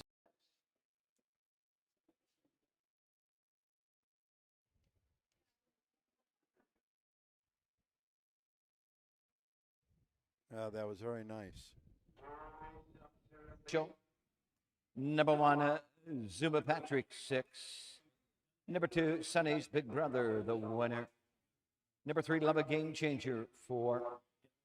The 4, Go Mickey Go, 2. Number 5, Bona Fortuna, 3. And number 6, Romeo Dragon, 5. The mile, 2:01 4/5. 30 and 3/5. 102, 132 and 2. 6-1, 2-3, 5 on the bottom. 2:01 and 4 gets it done for Sonny's Big Brother. Congratulations to Wayne Bowman, summa cum laude gelding, and Luke Ebersol on the bike. When we come back for the 5th, we'll scratch the 1, and we'll introduce you to the 2nd division for 2-year-old Philly Pacers. You are watching live harness racing from the Fayette County Fair in Washington Courthouse, Ohio, brought to you by the Ohio Harness Horsemen's Association. We'll be right back. At Ohio State's Galbraith Equine Center, our veterinary champions are here for your champions 24/7, 365 days a year, providing advanced specialty care for sports horses from all stages and disciplines. Our expert team of boarded surgeons and sports medicine and rehabilitation specialists, together with veterinary cardiologists, internal medicine, and ophthalmologists, make our hospital your best resource for all sports horse performance issues. The Ohio State Veterinary Medical Center's Galbraith Equine Hospital. Call us today at 614-292-6661.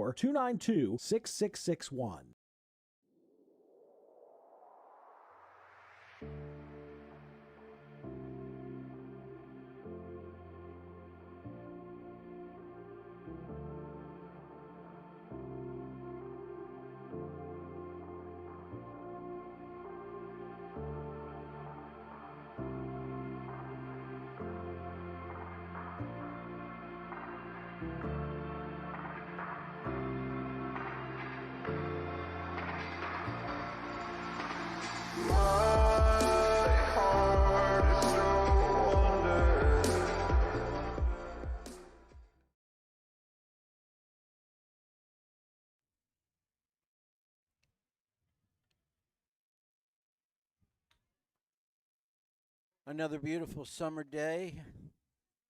Thanks for being with us, everybody. Appreciate it. Only other fair racing here in Ohio today is down at Piketon. They started at noon.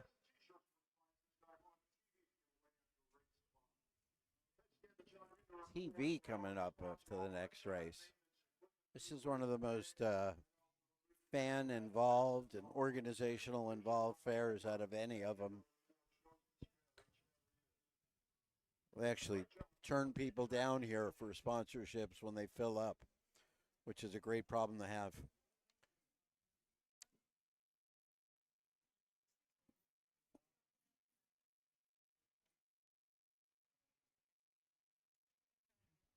Okay.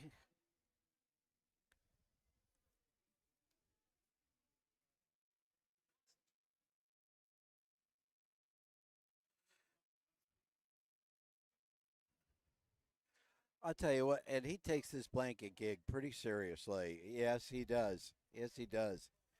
He's out there stretching them out over the rail and making sure that they're not folding up at either end. And yeah, he's doing it all. Yeah. It doesn't look right. Yeah, of course. Yep.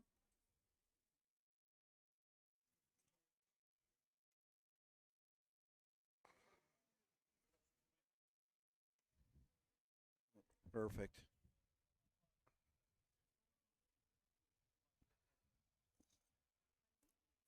Yeah, anybody. Yeah, yeah, 100%.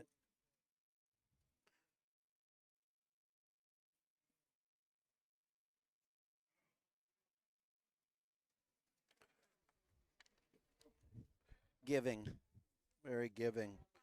I was looking at the upcoming fair schedule, and you're certainly right. We do start to get it going here pretty good. Tomorrow we just have one fair. That's up in Seneca, Tiffin. And then Monday we have 3 different fairs, which includes a doubleheader at Knox County and Mount Vernon, the Union County Fair in Marysville. Seneca has its second day. Mount Vernon again a doubleheader. And Tuesday, Marysville. I think that's my next. Yep, that's my next one is Tuesday. Yep. The Shelby County Fair, the Lake County Fair also on Tuesday. And then Wednesday, the second day of Shelby County. And then we get into August.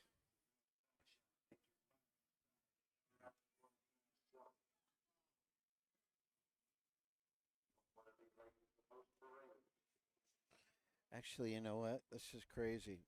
From August 1st. Whoop, scratch on the one.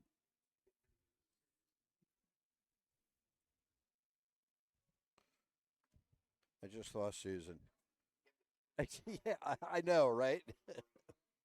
I heard the mic drop and she was gone. Post parade coming up here for the 5th in just a couple of minutes. Ever up and driver Roy Wilson. 2-year-old filly Pacers for $5,192. Sponsored by Lebanon Citizens National Bank. A big thank you to Lebanon Citizens National Bank for sponsoring today at the races here at the Fayette County Fair. Number 2, Supreme Sunshine, Dylan Fagan. Number 3, Major Fire Inside, Sean Barker II.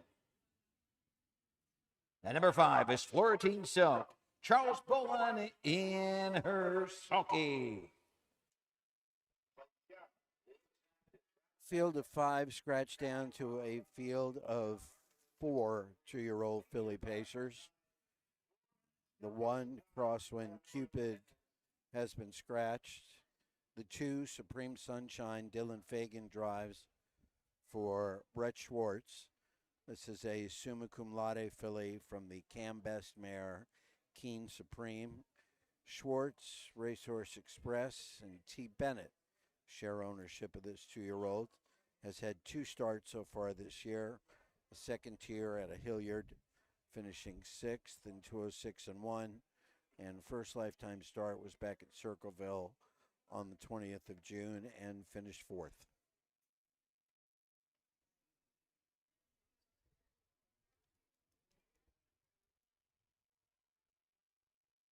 Christy Miller, a Catch the Fire filly out of Art Major Mare, Major Night Out. This horse has had one lifetime start at Lebanon, finished back distance. They must think a lot of this horse. They did pay $10,000 for him at the Lexington selected sale. Yeah, well, pretty good breeding there. An Art Major Mare and Catch the Fire. Number 4 is Ever Up. Roy Wilson drives for April Roach. This is a lather up filly from the McArticle mare.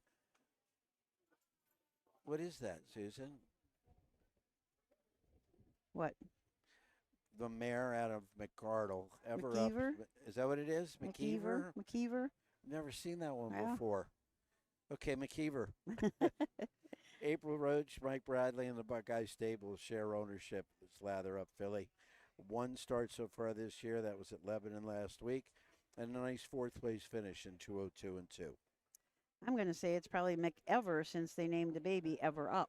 So you probably pronounce it McEver, Thank you. right? You're right. Yes. Yes. Now, if that C was capitalized, yeah, I would have gotten that. Yeah. Florentine Silk and Charles Boland from the 5-hole for trainer Mark Winters and the Harry Horowitz Estate. This is a Western Terror out of a well-said mare, the Lady Said Win. It's had 3 starts at the fairs, a pair of 4s early at Ottawa and Wilmington, and was timed at Wilmington in 2-3 flat. Not a bad mile. No. These are babies, and someone here is going to break their maid in this race. Yep. Which is always exciting to watch. I misspoke about when we were talking about the passports. I was saying how we're giving out something at the quarter pole, but we're actually the passports you're getting. If you come to 10 fairs, you get a poker chip of a past horse of the year. Right. If you come to 20 fairs, you'll get a deck of cards that also have the divisional winners from horses in the past. If you go to 30 fairs, I believe that's some kind of OHHA swag. But the fantasy stable, we are paying out at the quarter pole and at the half and at the 3/4 pole this year. So if you are in that, and we're going to have our first update on that right around August 1st. Perfect. So, so many contests. So many contests. So much fun. Leave it to us to do our best to keep all of you involved in as many ways as we can. That's right. Because that's what the we thing. live for. Yeah. That's what we live for. Yeah. You get one more fan, and then that fan turns into a partial ownership, and then that fan turns into and buys a partnership, and then that's the way you got to go about it, one at a time. Starts with one. Yeah. Yeah, it does. Horses are on the backstretch and headed towards the starting gate for this afternoon's 5th race. Again, this is a 2-year-old filly pace, the 2nd division of 3, purses $5,192.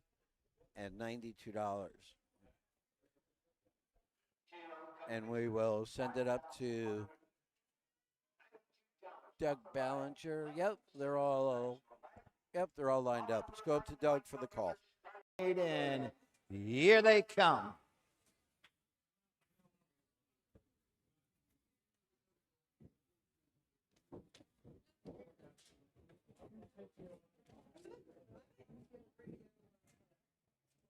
They're up and pacing, Ever Up, and Roy Wilson right out of the gate to the front. Supreme Sunshine comes out in 2nd. Florentine Silk on the outside 3rd. Into the turn 4th. They race on over to the opening 8. That is Major Fire inside. Down the backside, going to the opening quarter. Ever Up, 2-year-old bay, lather up, leads away by a length. Major Fire inside. Sean Barker to the outside. Make a quarter move and they headed up front. Ever Up is 2nd. Out and on the move on the outside. Florentine Silk is 3rd. Major Fire inside. They race around the turn on top of the field. Dylan Fagan leads the way with Supreme Sunshine through an opening quarter in 33 2/5. 2-home trip to Ever Up. Right there, 3rd. Florentine Silk and trailing the field. Major Fire inside. Passing the stand for the first time. Coming on over the half. With the lead as they come to the half. That's Supreme Sunshine. The 2-year-old Bay filly by Zuma Kamade has a length lead over Ever Up. Florentine Silk will come to the outside and come first up. Major Fire inside trails the field. Halfway home, 105 3/5 to the 5/8 they go. Supreme Sunshine with the lead. Ever Up on the inside. To the outside of Ever Up is Florentine Silk. And Major Fire inside continues to trail the field. Across the backside with the final time. Supreme Sunshine's the target.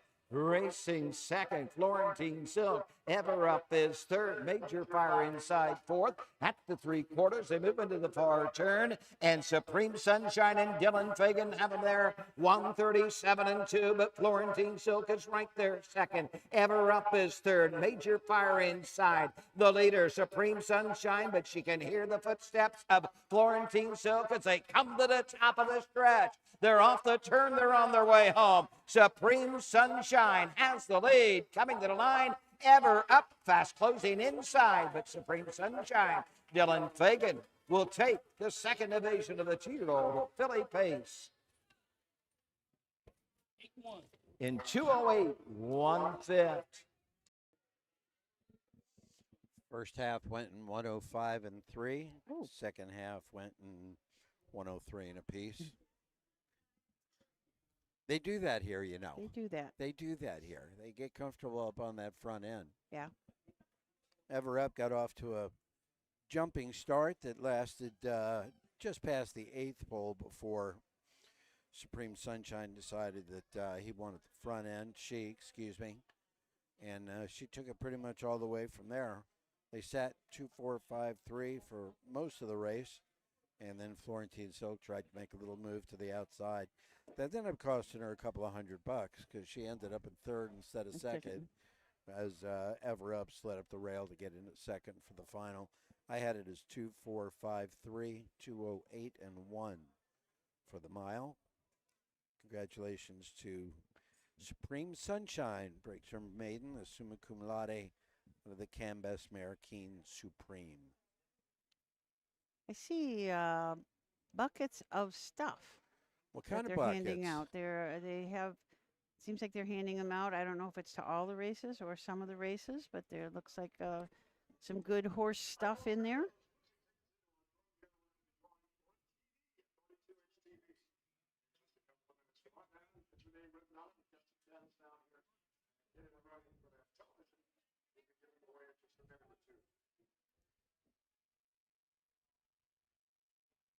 Racehorse Express, that co-owns Supreme Sunshine, is a fractional ownership stable. Multiple owners. Yeah. Love it.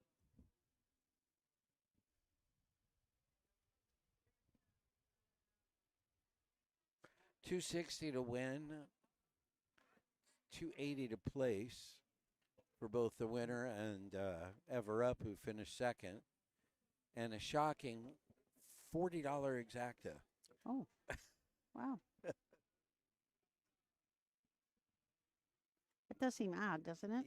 Yes. A short. Yes, it does. It definitely does. On Wednesday night, there was $700-800 in the win pool in every race. Oh. Bet here at the fairgrounds. Yeah, they had a good night. Blackout Racing Association 2-year-old filly pace. This division for $5,192. Number 2, Supreme Sunshine. The 2-year-old bay filly by Zuma Kalande. Out of the Cambest mare, King Supreme. She's owned by Brett Swartz, Washington Courthouse, Ohio. Racehorse Express of Courthouse. Tim Bennett, Bloomingburg, Ohio. Brett Swartz trains. Dylan Fagan in the sulky. The mile, 2:08 1/5. This race sponsored by Lebanon Citizens National Bank. A big thank you to Lebanon Citizens National Bank for being the sponsor of today's racing program here at the Fayette County Fair. Results are official. Number 1, Crosswing Cupid was scratched. 2, Supreme Sunshine, the winner. Number 3, Major Fire inside 4. 4, Ever Up 2. 5, Florentine Silk 3. 2:08 1/5. 33 2, 105 3, 137 2. Scratch 1, 4, 2, 3 on the bottom. 2. Sixth race is coming up next. This is the second division for our 2-year-old filly trotters. Got some good ones in here. They've been pacing around, trotting around 2 minutes, 2:01.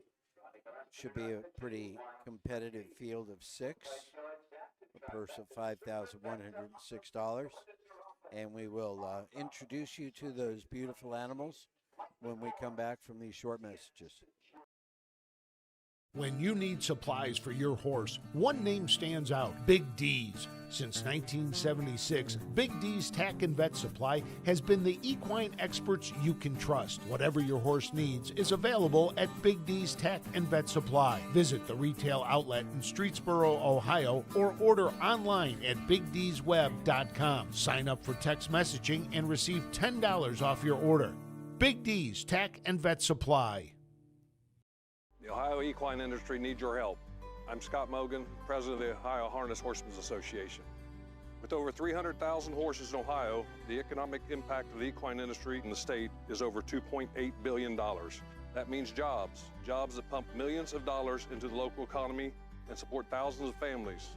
For Ohio's equine industry to remain strong, we need to send a clear message to our legislators about the important role that the agricultural small businesses play in Ohio's economy.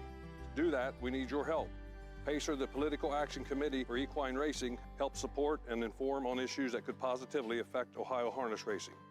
Please consider a donation to PACER. To donate, visit our website at OHHA.com or call 614-221-3650. Your donation will help keep harness racing strong in Ohio. Thank you for your support. Hey kids, we invite you to join the Backstretch Buddies Club, a fun and free club for kids 12 and under who love horses and wants to be a part of harness racing in Ohio. Once you've signed up, you will be able to join Willie Winnett and exciting adventures and receive awesome surprises. Sign up today using the QR code.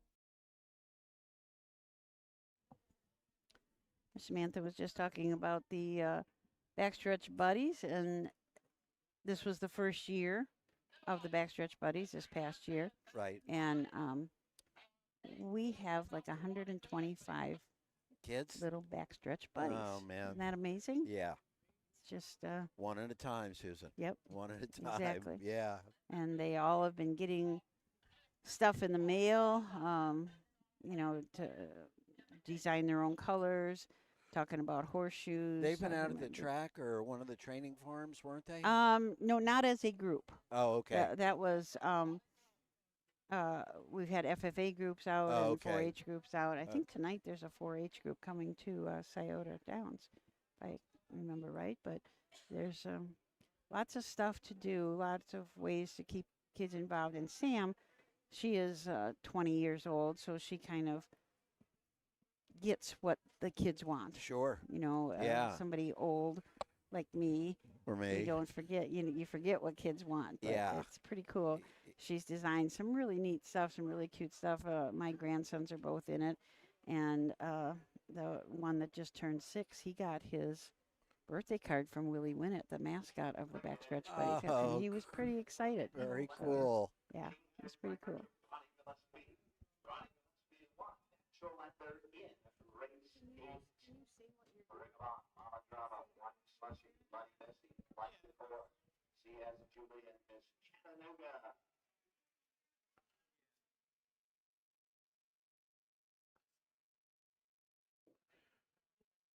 Yeah.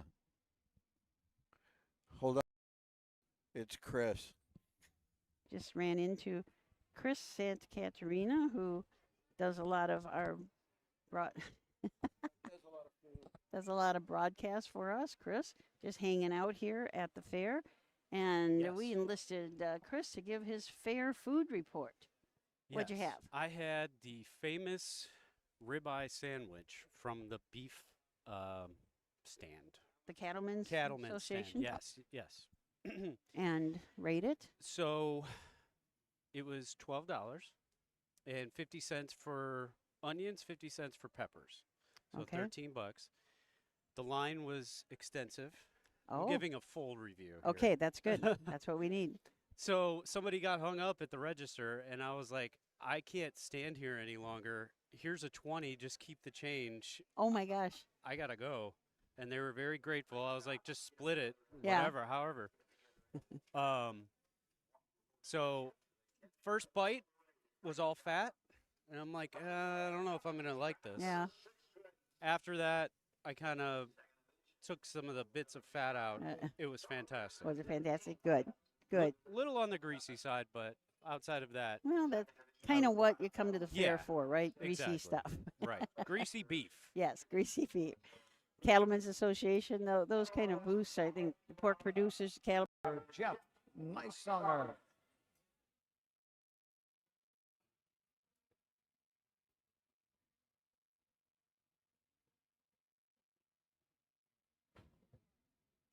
Number 2, Wine Slushy, driven by Ronnie Gillespie. Number 3, Money Missing, the driver Tyler Tinch. Number 4 is Flight Decor with Roy Moore.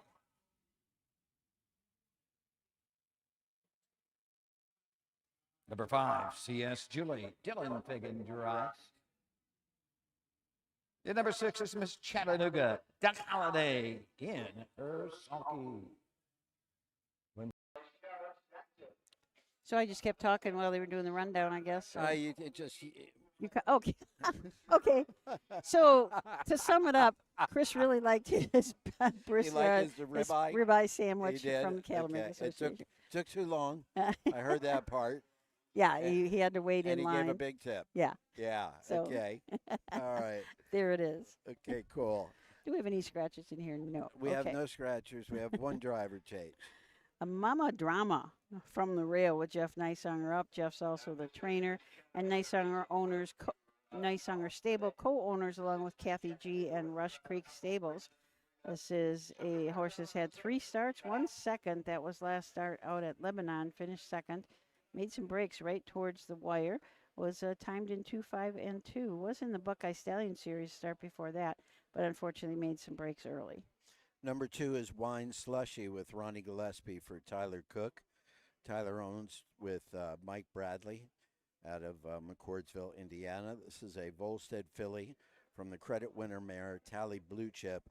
Off to a good start. 2 starts officially, 1 win, 1 third place finish. The third was at Lebanon last week in 2:07, and the win was at Wilmington the week before in 2:09 and 3. Money Missing and Tyler Tinch. Tyler is also the trainer for Chris McGuire, a Ready for Money out of a long-time mare, Miss Cowboy Star. This horse has had 4 starts, all at the fairs, a pair of thirds early, Circleville and Ottawa. The 4 is Flight Decor. Rory Moore trains, drives, and owns a fly-on filly from the Angus Hall mare with Sprinkles. He's had 2 starts this year, distanced last time out at Lebanon. Did finish 4th and got a small check at Wilmington back on the 14th. CS Julie and Dylan Fagan from the 5-hole for trainer Brett Schwartz. Hired Gun Racing Stable and Brian Lorick, the owners. This is a long Tom out of a Band's Gold Chip mare, M.L. Brown Sugar. Has not hit the board yet in 3 starts this year, but 2 starts back in the Buckeye Stallion Series at Scioto. She was timed in 2 minutes flat. And number 6 is Miss Chattanooga. Kenny Holiday drives for the Luther team. This is a long Tom filly from the Muscle Massive mare, Missive. 3 starts this year, includes a win and a third. That win came at Lebanon early this week in 2:05 and 1. Broke after trying to cut the mile in the Buckeye Stallion Series.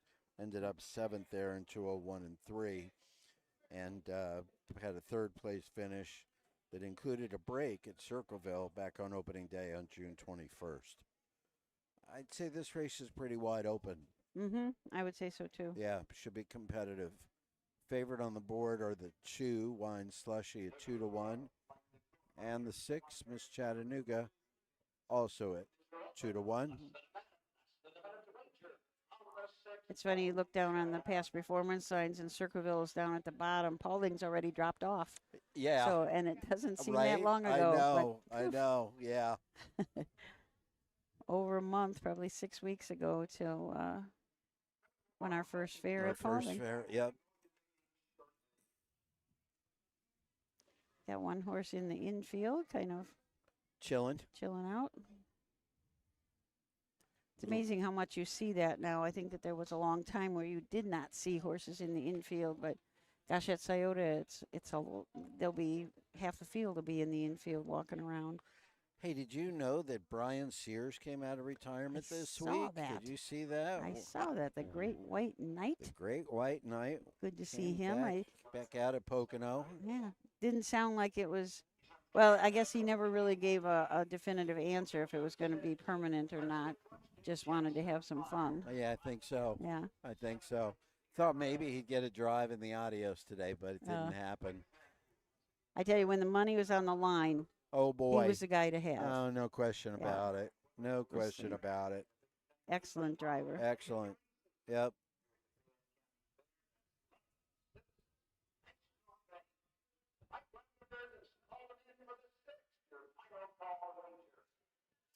Horses have gathered on the backstretch,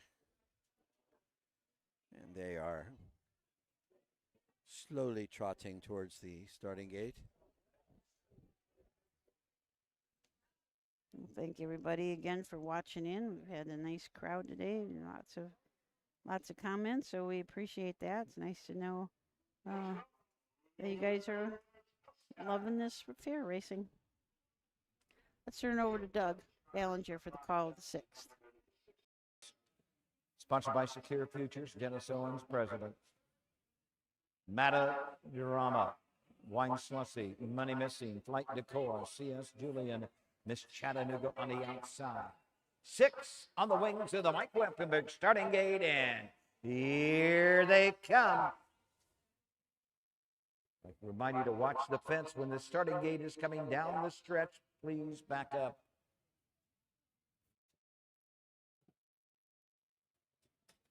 They're up and trotting Wine Schlussie, and Ronnie Gillespie go right to the front. Mama Drama comes out in second. Flight Decor on the outside. Money Missing between horses. Field of Trotters into the turn. Miss Chattanooga is fifth. Racing 6 as they race around the turn. C.S. Julie at the opening 8. And up on the outside of the front end, the leader now, Mama Drama.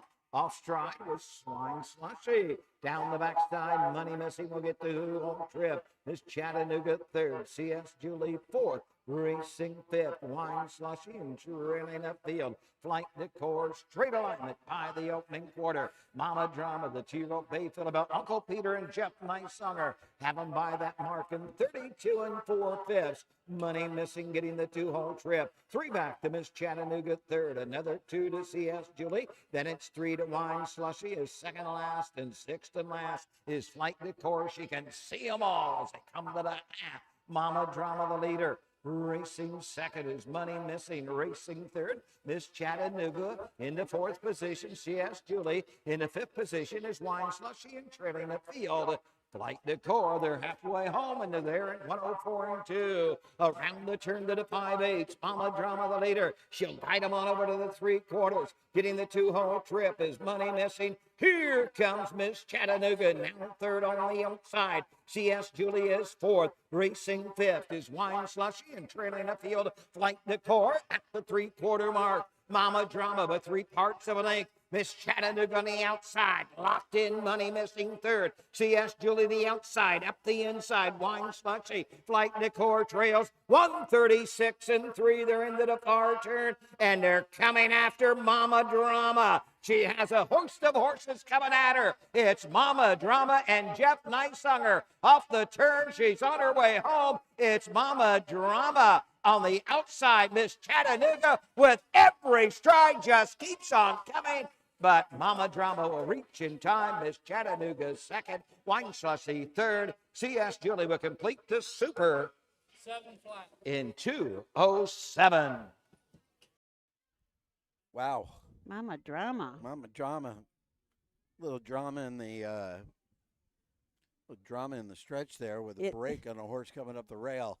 It looked like from our view that it was Mama Drama that went off stride. Yeah, it did. It was not. It was Money Missing.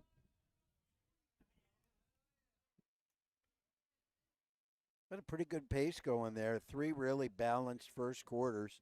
32 4, 104 2, 136 3. came home in 30-2 for the win. Fought off Miss Chattanooga, who was coming off that nice win at Lebanon back on Monday. So a good win for Mama Drama, her first lifetime win. If Laura from LMN Bread Stables is listening, I'd be interested to know. Mama Drama, my grandsons read a book called Llama Llama Red Pajamas, and in there they talk about Mama's Drama. Oh, do and I they? wonder if that came from that book. Could very well. That's interesting. Wow.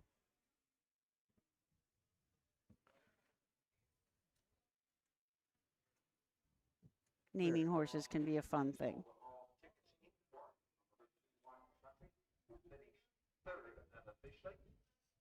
Oh. Oh, I didn't see that. Break going to the quarter. An early break in the first. I didn't see that. No. Coming your winner of the 6th, two-year-old filly tried Ohio Colt Racing Association. Second division for $5,106. Number 1, Mama Drama. Two-year-old Bay Philip Uncle Peter out of the Conway Hall mare. Minor Skimmage. She's owned by Kathy G. LLC of Huntsville. Rush Creek Stables. Nicehunger Stable. Jeff Nicehunger trains and drives. Jeff gets his second winner on the day, the mile 2:07. This race sponsored by Secure Futures. Dennis Owens, president. No violation of the braking rule on the 2. Line Schlessie. 1625 is official. 760, 360, and 210. Try $9.60 exacta. $9.80. Like to remind you once again, there is wagering on the backstretch at the speed office. Number 1, Mama Drama, the winner. You hear that? 2 Line Slushy. That's pretty cool. Number 3, Money Missing 5. The 4, Flight Decor 6. 5, CS Julie 4. Number 6, Miss Chattanooga 2. Winning time 2:07, 32 and 4. 104 and 2, 136 and 3. $4.60 for the Superfecta.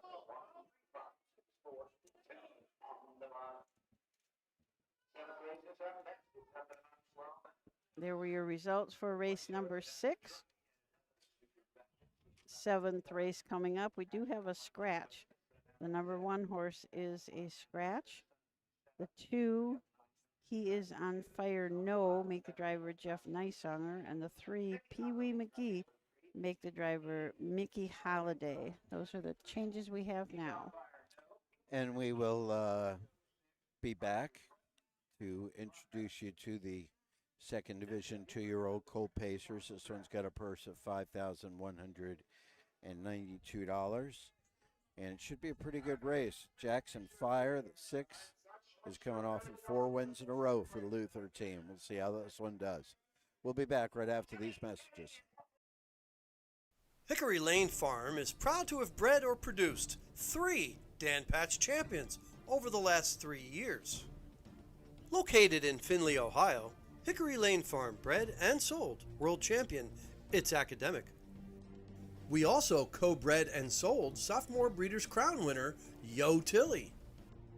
Our stallion In Range set new sales records at the 2025 Jug Sale and is the sire of Set Your Sights High, who was last season's Dan Patch 2-year-old trotting filly.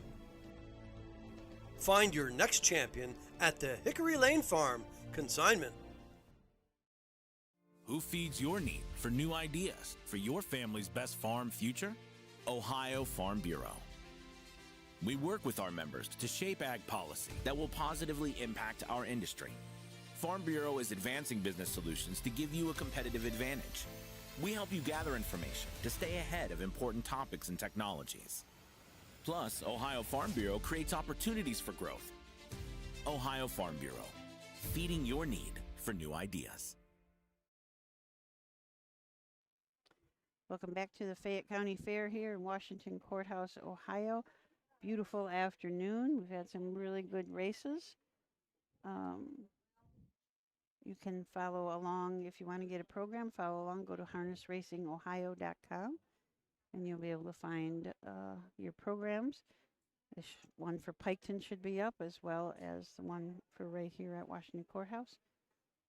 You can also see replays on that site, or you can go to YouTube. If you go to the Harness Racing Ohio site, it's going to flip you back over to YouTube when you do. We just are on YouTube now. Stephen, can you explain why we're not on Facebook anymore? Yeah, then you can show me how I can convert my Facebook-only broadcast in Kentucky to YouTube. Oh, yeah. We are not on Facebook anymore for a number of reasons. Because of the internet struggles that we have at the fairs, it's difficult to send the signal to 2 different places at once. So that's one reason. I'm sure you're all aware of when we have internet problems at places. Facebook has been actively antagonistic to us streaming on Facebook. They will not keep any live streams to the platform longer than 30 days. Yep. So we would have to immediately go back and download them if we wanted to save them, and then we'd have to re-upload them to YouTube somewhere else to do that. Something else that Facebook will not let us do is stream more than one broadcast at a time. Oh, wow. So the I way didn't that know we got that. around that last year was we had 2 accounts. We had the OHHA broadcasting account, and then we could do 2 on Facebook at a time, but that caused some technical problems with how our signals went and who was on which one and all that kind of stuff. That makes sense. And so we made the decision just to move over to YouTube. It's easy. We can do everything we want to do. The signal is strong. And they don't delete, right? They will not delete it unless Google fails as a company. Right. They're not going Yeah, away. they're and not. I highly doubt that would happen. Yeah. So Right. That's probably why we need all these data centers to hold all these racing Maybe videos. all the racing videos, yeah. And I mean, it's so nice to be able to go back and watch something, you know. I mean, Yeah, we've had people call up and say, well, geez, I was looking to buy this horse. Kind of want to see him go. Oh, we can Now accommodate you can with go to that. YouTube, Yeah. you can search for whatever race that horse was in Yep. and be able to see it. Yeah, zoom in a little bit and watch him so you know for sure if you want to buy him or not. Yep. That's a kind of a nice thing. I mean, because of pari-mutuel races, you can, of course, go back and see in different spots. But Stephen, I have a follow-up question, if I may. So how do you, I mean, broadcasting live on Facebook is a simple thing. You could pull up your page that you want to broadcast on, and you hit the go live button, and you're there. How do you do that on YouTube? it's almost exactly the same. You go to your YouTube page. There's a create button in the top right of the screen. Right. You hit create. One of the options is go live. You hit go live. You type out your information about whatever stream you want to do. Right. And then you hit schedule. And then it will wait for you to give it some video. And then once you give it video, it'll let you go live. easy peasy. Thank you. Did you write that down? Nah, it was it was simple enough. I've seen that create button before, so I know where to look for that. Thank you, Stephen. It's actually totally amazing to me that, you know, you can sit in the grandstand here in the middle of Ohio and show the races all around the doggone world. I mean, Everywhere. It is Everywhere. truly amazing. Yep. Yeah. The guys keep all these analytics about where it goes and how many people and how long each one watches and all that. So that's pretty neat that they can find that. Okay. Was there any was our viewership impacted by the change? No. No.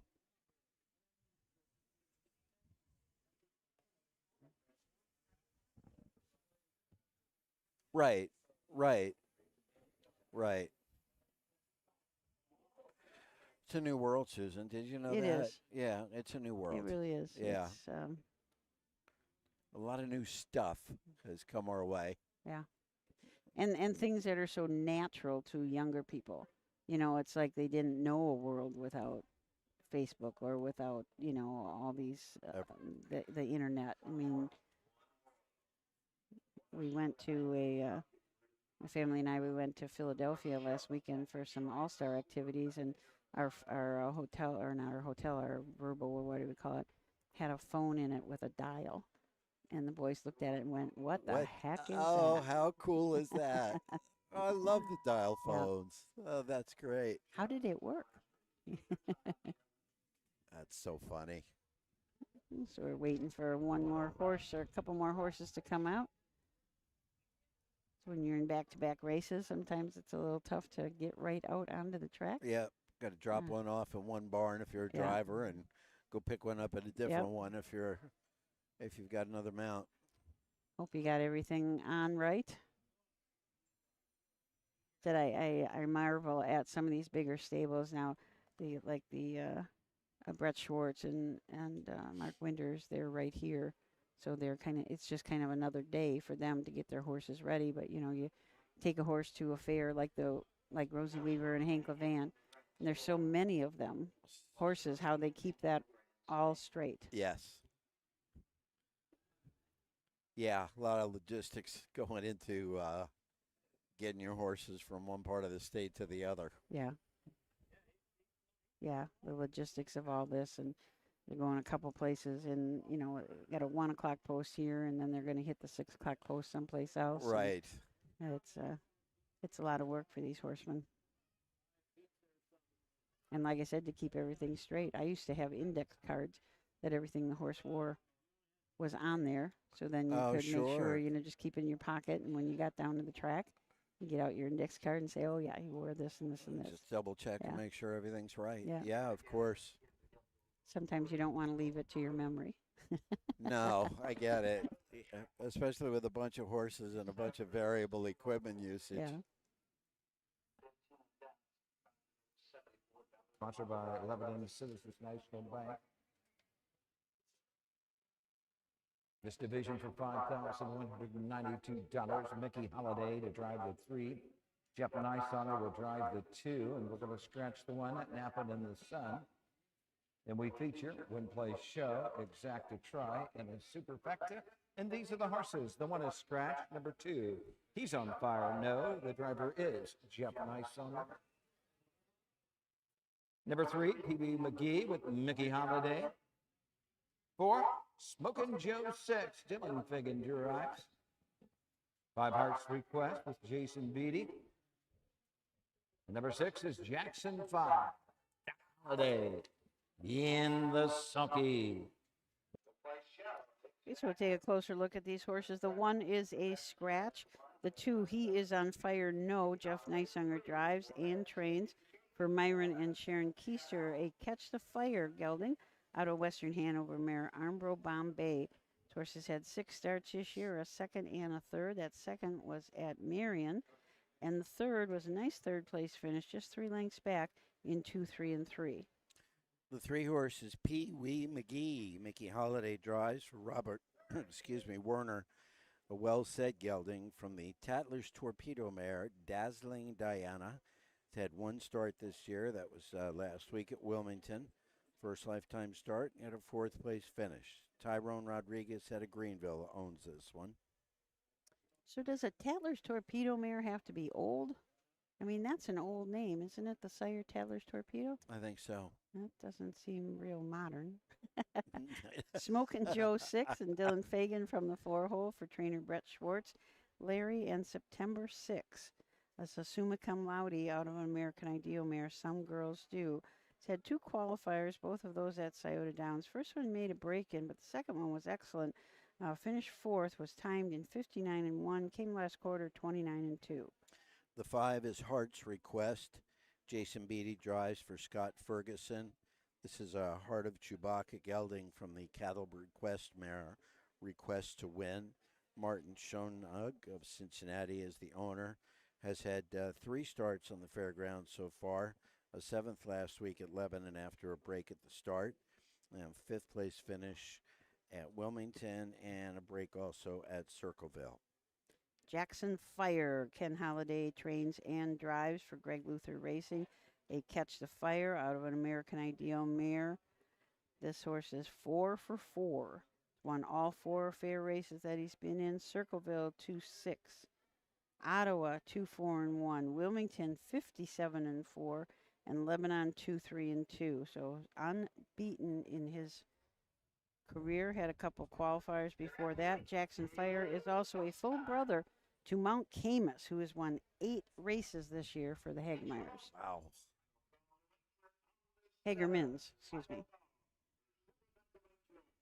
Let's go to Doug for the call of the 7th 2-year-old Colt Pace, purse of $5,192.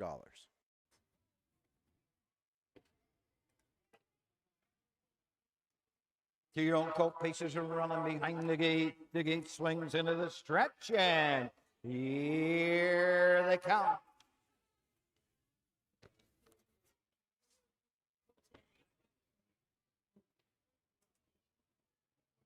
Off stride at the start, the 3, Pee Wee McGee. Up on the outside, Jackson Fire goes right to the front. Up the inside, he's on fire, no. Coming out in third, Smoking Joe 6, taking a tuck 4. Heart's Request and the yearly trader, Pee Wee McGee. At the opening 8, Jackson Fire, Doc Holliday.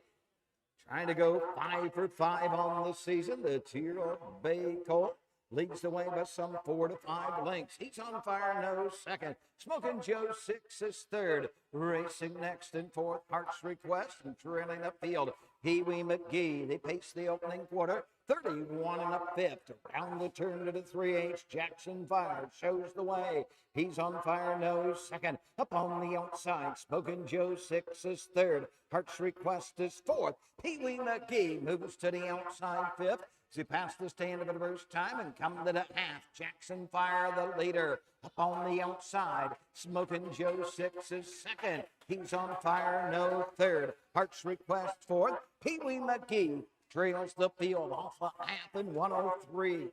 Into the turn to the 5/8, Jackson Fire the leader. Smoking Joe 6 on the outside. He's on fire, no, skims the cones third. On the outside, Heart's Request fourth. Pee Wee McGee on the inside. 3 in, 2 out, up the backside for the final time. Jackson Fire's got every call. Smoking Joe 6 on the outside second. He's on fire, no third. On the outside, Heart's Request fourth. Pee Wee McGee trails the field. 3/4 and 133 and 4 as they race around the turn. Jackson Fire the leader. Smoking Joe 6 is second. He's on fire, no third. Pee Wee McGee fourth. Heart's Request trails. They're off the turn. They're on their way home. Jackson Fire will go 5-4-5. Jackson Fire. Smoking Joe 6, and he's on fire, no. Leading the super, the 3, Pee Wee McGee. 202, 1/5. Last half of 59 and 1 for your race winner, Jackson Fire. And while 5 out of 5 is impressive and 202 and 1 is impressive, I really got to keep an eye on this Smoking Joe 6 4-horse. Yes. I mean, that horse raced really, really tough. Yep. Made a couple of moves, was parked out for half of the mile, held on for a second, was coming off of a break. You know, when you introduced this horse, I was looking at that line. He was parked for 3/4 of a mile before braking, and still ended up coming home in 29 and 2. Yeah. Up at Scioto. But no, the story is Jackson Fire, the 1-9 favorite, 202 and 1 last half, 59 and 1. Wire-to-wire victory. Yeah, it just looked, as you said right in the beginning of the race, didn't look like a baby. No. You know, no, looks like it looks like an established. Yes. Yeah, absolutely. Yeah. Absolutely. Yeah, he was very impressive at Wilmington in that 157 and 4 mile last week. And when you were talking about Smoking Joe 6, I was wondering why he pulled. I mean, he pulled early, but he has made some breaks, so maybe he pulled him just to make sure that he was out of there. Yeah. Yep.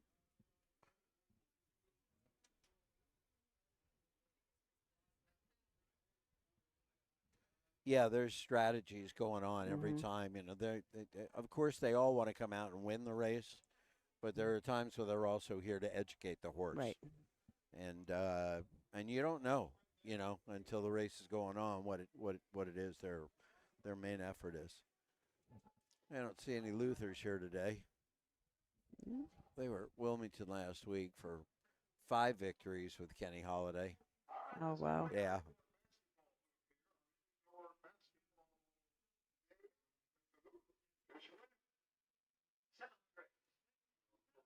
$5,192. Blanket by Lebanon Citizens National Bank. A big thank you to Lebanon Citizens National Bank for sponsoring Today at the Races on this Saturday here at the Fayette County Fair. Here's the 6, Jackson Fire. The 2-year-old bay colt will catch the fire. Now the American Ideal mare. Gelodia, 5 for 5 this season. Greg Luther Racing Stable owns. Doc Holliday trains and drives. The mile 202, 1/5, and it is official. Number 1, Napping in the Sun was scratched. 2, He's on Fire, no 3. The 3, Pee Wee McGee 4.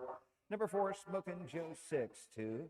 5 Hearts Request 5, and number 6, Jackson Fire. The winner, 202, 1/5, 31 and 1, 103, 133 and 4, 210, 210 and 240 on the winner.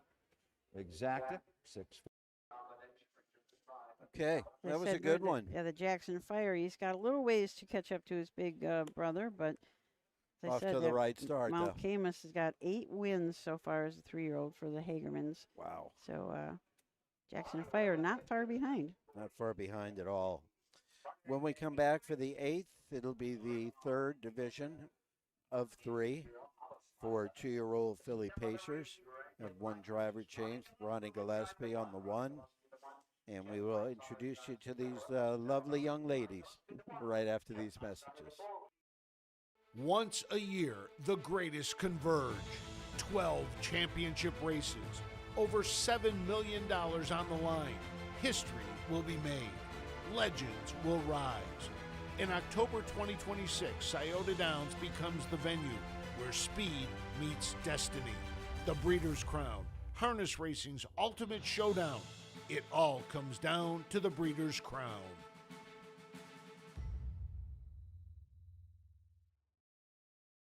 Do you love horses and the outdoors? There are hundreds of immediate openings across Ohio for caretakers and grooms. Work with these beautiful animals every day. Health insurance, vision care, prescription benefits, and a retirement plan are available to those that qualify. Help care for these beautiful animals. Immediate openings across Ohio. For more information, visit OhioHorseJobs.com. That's OhioHorseJobs.com.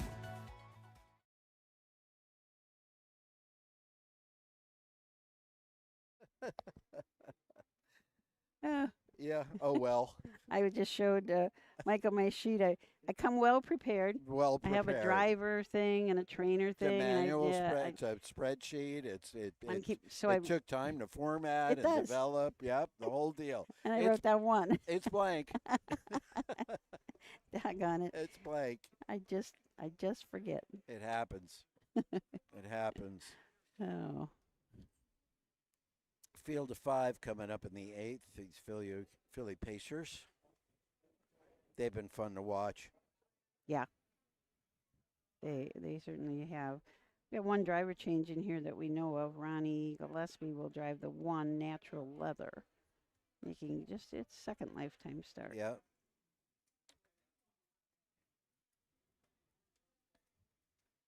Yeah, the only previous winner out of these 5 is Dragging My Britches, who's entering the race today, coming off 2 wins in a row out of 3 lifetime starts. Pretty impressive.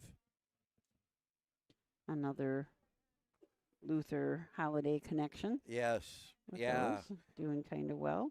Kenny's been more active at the fairs now. He's Yeah. got this relationship with the Luthers. He's probably had it for years. But he has been driving a lot of their horses here at the fairground. If Austin's here, Austin gets the drives. If Austin's not around, Kenny gets the drives. Yeah. And I think at Wilmington last week, they both might have had 1 or 2 Oh. for the Luther team.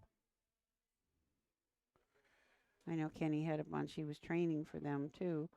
So it just they've got a lot of horses in a lot of places. Yeah, The Luthers. that's Greg for Luther sure. Racing does prolific. Equine. Yeah, Yep. that's a pretty.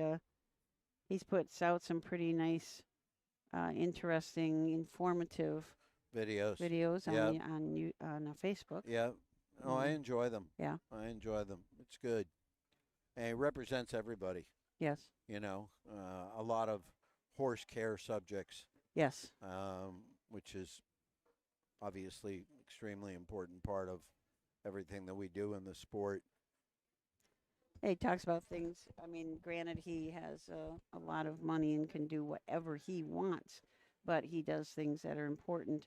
When we talked about fires in the barns or different things, how he Right. made his barns down there in Kentucky very safe. Very safe. Safe for the horses. Yep. So. Yep. Different gates on the doors, windows in the back, water system, sprinkler system, in all the barns. Just the thing that struck me the most is when in the foaling barn, he made the windows lower so that the babies could look out. Look outside. How cute is that? Yeah, yeah, that's I mean, really, that was really, yeah, that's really cool. You wouldn't think of that. No, But no, he you wanted would the not. babies to be able to look out. Yeah. Oh, kind of neat stuff. He's even going to have next year. He's talking about next spring. If there'll be a contest so you can come and stay the night and watch a baby being born. Stay overnight down in the there? barn. Is that What right? fun would that be for some kid? Huh? Wow, that would be enlightening to Yeah. say the least. Yeah. Yeah, they met with our KHHA group down in Kentucky and are looking to get included into our fair program next summer down there. Yeah.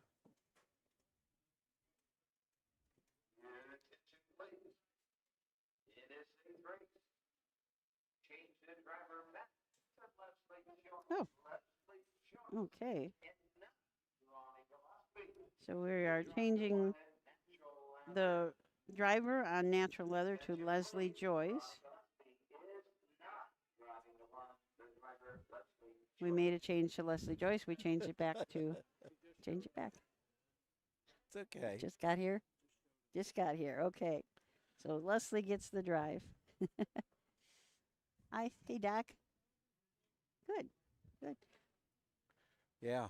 I just reminded me, Doc Schwartz just walked by from Midland Acres, and it just reminded me I saw a little girl walk by here. She probably was 7, 8 years old, something like that, and she had on a shirt that said Midland Acres Pooper Scooper. Oh, that's so So cute. I don't know if she's a barn relative, worker yeah, or yep. a barn worker. Pretty cute little shirt. Oh, that's so funny.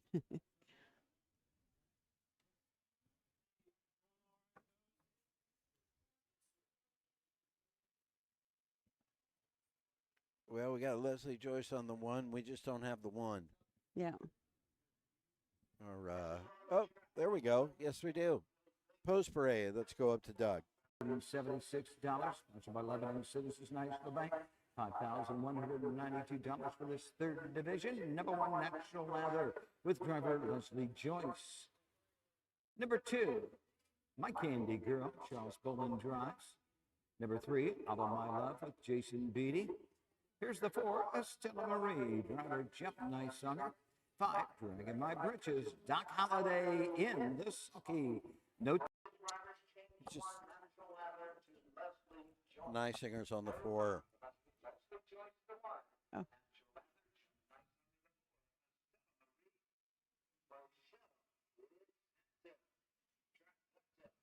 Okay, shall we?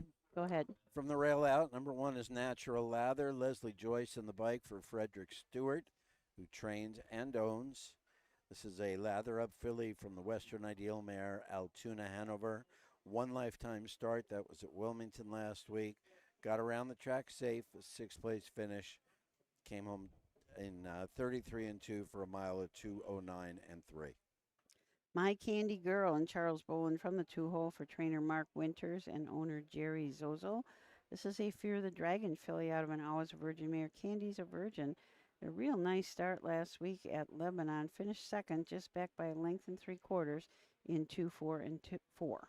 Number 3, Olive My Love. Scott Ferguson trains. Jason Beatty drives. A Dancing Yankee filly from the Rock and Roll Hanover mare, Apple and Strawberry. Gail Carson, Marjorie Polhemus, and Douglas Carson are the owners. This one's had 4 starts so far this year. Tough road so far. Broke at the start last week at Lebanon. Had a second-tier start at Wilmington and finished 4th. And had a 5th place finish at Circleville back on June 20th. Estelle Marie. I was all excited because I was going to say Adam Short drives, trains, owns, and bred this horse. right. But now Jeff Neisunger's driving. But Adam is still trainer, owner, breeder. Yeah. This is a Heart of Chewbacca out of a Riverboat King mare, Princess Baby Ella. A couple really nice qualifiers at Scioto Downs, pace a mile in 58 and 4 and 57 and 3. Then went to Lebanon, finished second, just back a little bit in 2-1 and 4. The 5 Dragon My Britches. Kenny Holiday drives for the Luther team. This is a Fear the Dragon filly from the All-American Ingot mare, Sagi Bariches. 3 official starts this year, 2 wins, 1 second, coming off a 2:04 and 2 mile for the victory at Lebanon on Monday, and last week at Wilmington, last quarter 28 and 2 in a mile load. She won in 2 minutes and 4/5. And those are your 5 fillies for this afternoon's 8th. A couple of speedy ones. I mean, I'm still, I guess I'm kind of old school still, but when I see fillies in their first start of their career going in 57 and 2, the Dragon My Britches 56 and 2. Insanity. Yeah. Good breeding. That's what that is. Yes. That's good breeding talking right there.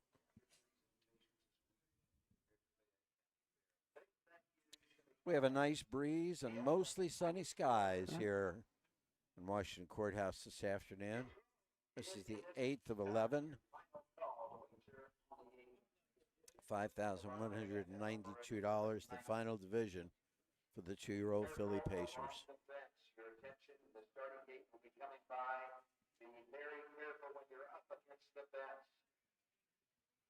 I'm so happy he does that. Yes. Let's go up to Doug Ballinger for the call of this afternoon's 8th race.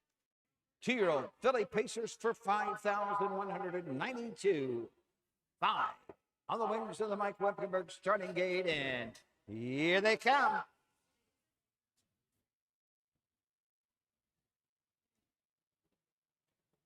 They're up and pacing Mike Candy Girl and Estella Marie for the lead. Dragon My Britches is 3 wide on the outside. Natural Leather comes out in 4th. Holland My Love, the early trader 5th into the opening turn. On top, Mike Candy Girl and up on the outside to the front. Dragon My Britches and Ken Holiday. Estella My Love racing 3rd. 4th is Natural Lover and trailing the field. Olive My Love. Straight alignment going to the opening quarter. Doc Holiday leads the way with Dragon My Britches, leads it by 3. Mike Candy Girl 2nd. Estella Marie next. Then it is Natural Lover trailing the field. Olive My Love. Past the quarter and even 31 seconds. Dragon My Britches trying to go 3 for 4 in the season, leads the way. Mike Candy Girl sits the pocket 2nd. Estella Marie 3rd. Racing 4th, Natural Lover and trailing the field. Olive My Love as they pass the stand for the first time and come to the half.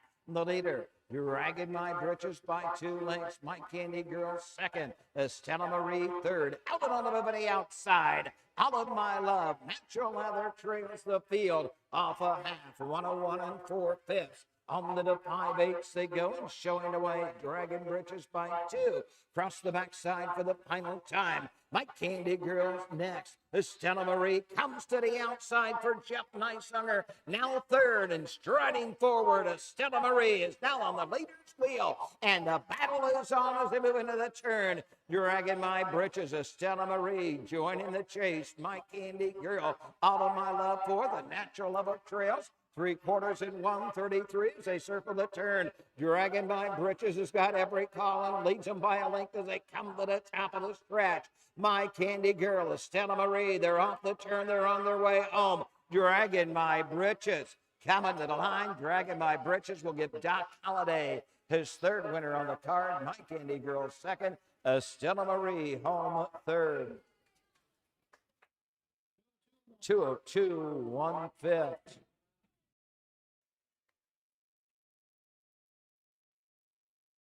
Okay.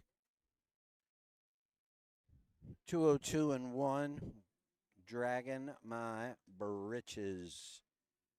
3 in a row in Ohio. In Ohio. Am I too late? No, you're good. Fear the Dragon filly from the All-American Ingot mare, Soggy Britches. Another $2,600 goes on top of $7,600. Earnings now just over $10,000 for the Luther team. Congratulations, that was impressive. As soon as Estelle Marie made a move out of the 3-hole, and Kenny could hear the footsteps, I think that's when he opened up the gas a little bit there, and Dragging My Britches opened it back up again and won by a very comfortable margin. A third across the wire was the 4, Estella Marie. 4th, All of My Love and Natural Lather rounded out the field of fillies. 5, 2, 4, 3, 1, 202 and 1. Last half, a minute and a fifth. Last quarter, 29 and 1.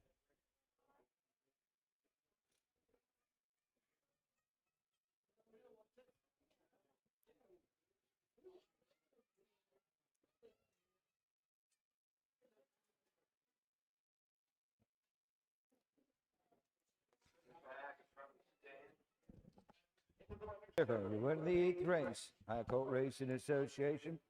2-year-old filly pace for $5,192. Number 5, Dragging My Britches. Teal Bay Philip, Fear the Dragon, out of the All-American Ingot mare. Soggy Britches makes it 3 for 4 in her racing career. Okay.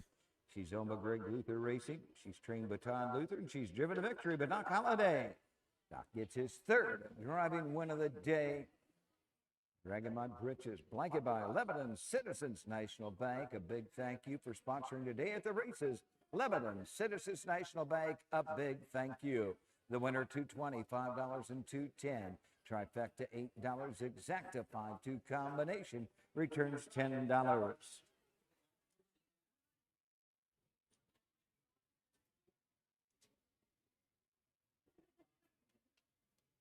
Number 1, Natural Lather, finished 5th. Number 2, My Candy Girl, 2. The 3, All of My Love, 4. The 4, Stella Marie, 3. Number 5, Dragging My Britches, the winner. The winning time, 2:02.15. The quarter in 31. The half, 1:01.4. 3/4 is paced, 1:33. Top down will read 5:24. 3:1 on the bottom. 12 minutes till the 9th race.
Nice crowd for a Saturday morning session.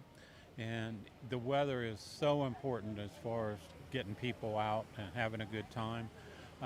Community night, our travel and tourism committee here in town is so supportive, and we had a lot of nice gifts, and we're all in the same boat. We want something for nothing, you know, and they turned out for the races and the gifts, and we were so happy. Well, I say, if you get them, no matter how you get them to the races, you got them to the races, and there's going to be a small number of them that are going to come back just for the races then. And we try to do different things as far as the giveaways, and we had wiener dog races Wednesday night, and a lot of people came out for that. There's a kind of a championship wiener dog south of town here that's won it 3 years in a row, and I don't know. More than likely he'll be back next year because we have Hill's Dog Food Company in the county here, and they put up $1,000 for the dog, you know, and but it's going to be hard to beat Burrow. He's a 3-time champion. Well, it sounds like it pays to have a wiener dog in Fayette. Well, you better have a good one if you're going to win. But there's no second place. It's winner take all in our wiener dog race. You have such great sponsors for all the races and everything here. You always do such a nice job with that, too. Well, you know, it just takes a lot of effort on part of the Fair Board, and we've got a lot of volunteers. And this community's been very supportive, but you just have to go out and solicit and get the donations. But it's been very rewarding the way that they've supported racing here in the county. Excuse me, absolutely. One last question. I saw a little girl, excuse me. I saw a little girl walk by that had a T-shirt that said Midland Acres Pooper Scooper. She's not officially employed, but we're glad she's advertising for us. But when she gets a little bigger, we probably can use her. All right. Send it back to you, Michael. Thank you, Susan. Thank you. That was great. Yeah, this community involvement level here at the Fayette County Fair in Washington Courthouse is huge, and a lot of volunteers and a lot of hard work goes into making this one of the best fairs in the state. They do a really great job. Did we break yet? Okay, so let's take a break. When we come back, we've got 3 more for you. The 9th race is next, 2-year-old filly trot. There's 6 of them with a purse of $5,100. We'll be right back. When you need supplies for your horse, one name stands out, Big D's. Since 1976, Big D's Tack and Vet Supply has been the equine experts you can trust. Whatever your horse needs is available at Big D's Tack and Vet Supply. Visit the retail outlet in Streetsboro, Ohio, or order online at BigD'sWeb.com. Sign up for text messaging and receive $10 off your order. Big D's Tack and Vet Supply.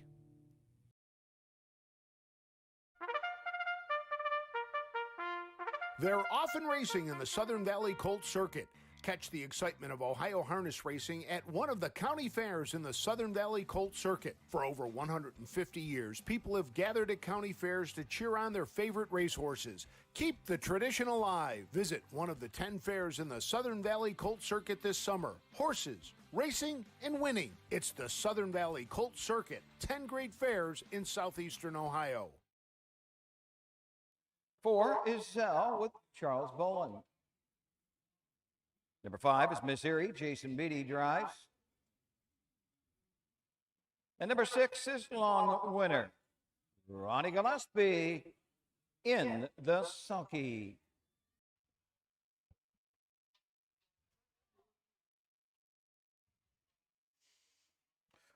Okay, let's take a look at our filly trotters here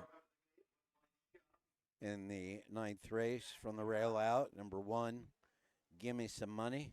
Jeff Neisinger trains and drives. Kathy G., Mary Lynn Irvine, and the Neisinger stable.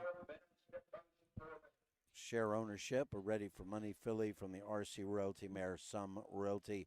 5 starts this year, 1 second and 1 third. Last couple of starts, not so good. Breaks at the quarter pole. The last 3 starts in a row, did win a race in Marion back on June 28th, and a second place finish at Circleville. Cork and Casey Kelly from the 2-hole for trainer Roy Burns.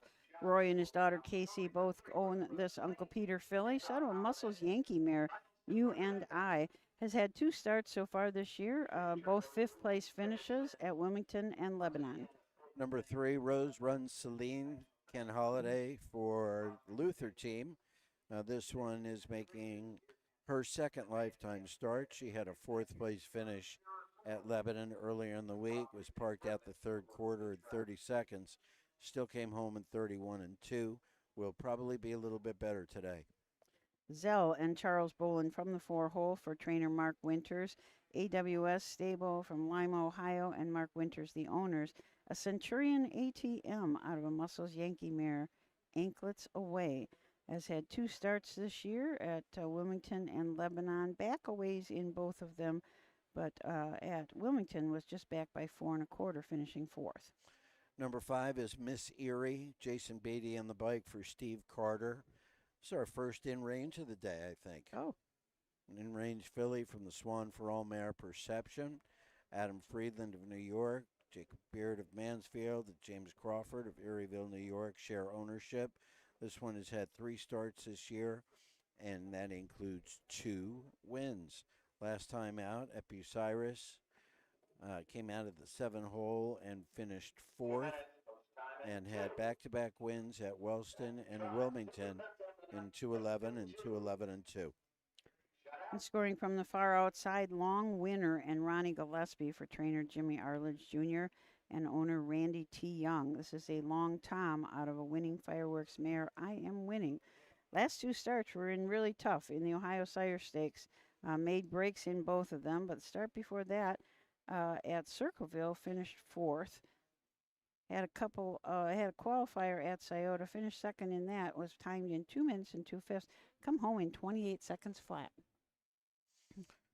And those are your 6 filly trotters for this afternoon's 9th race. 3 more, including this one. Today is the last day here at the Fayette County Fair. Got a pretty nice crowd, both in the grandstand and on the fairgrounds. Lots of people like standing at the rail, too. You know, that's always kind of fun to just lean over the rail and be really close to the horses. We just don't want them doing that at the start of the race. Right. Exactly. That was like a track where you're up close, you know, where you're really close to the horses. It seems to add to the excitement. Yeah. Hey, what's the thing this week? I didn't realize that Redoux Carlton Raceway up Canada is shut down. Oh. For good. For good. For good. Another lost racetrack. We're thriving, though.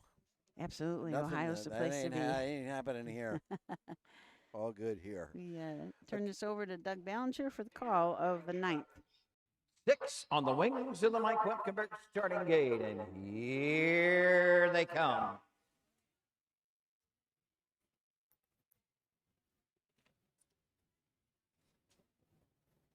They're up and trotting. Missouri goes for the lead. Zell comes out in 2nd. Rose Run Celine 3rd. Give me some money on the inside 4th. The race around the turn. Cork racing on the outside around the turn. Missouri, Jason Beatty have the lead as they head up the backside.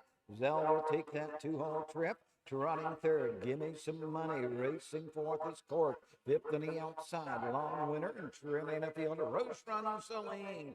Down the backside, trotting to the opening quarter, and on top, Missouri, the 2-year-old bay for the bay. In range, has the lead. Racing 2nd is Zell. Trotting 3rd along the pylons. Give me some money, and up on the outside, Long Winner 4th.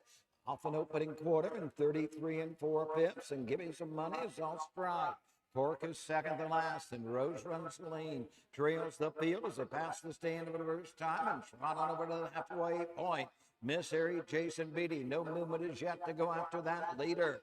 Zell right there, 2nd, 3 back to Cork, 3rd. Trotting 4th is Long Winner. Racing 5th is Rose Run Celine, and trailing the field to Give Me Some Money.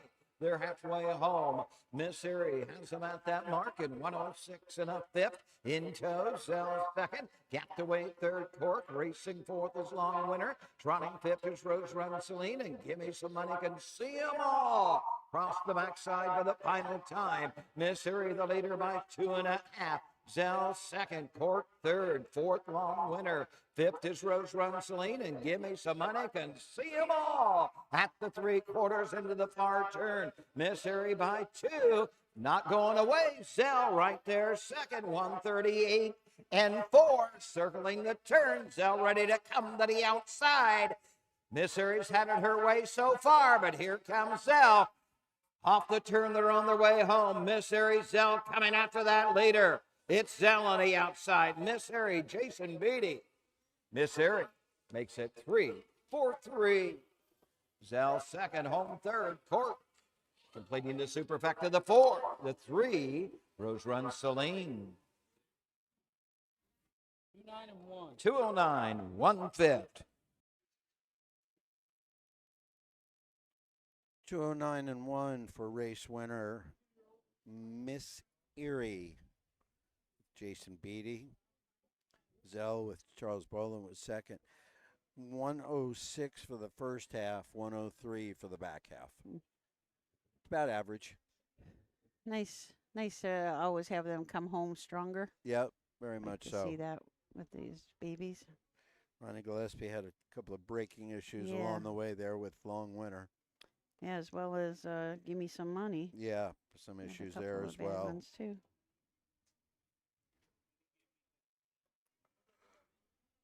5-4-2-3 across the wire. Okay. A series You're getting close to 10. in range filly out of the Swan for All Mare Perception. 3 wins and 4 starts. Oh, really?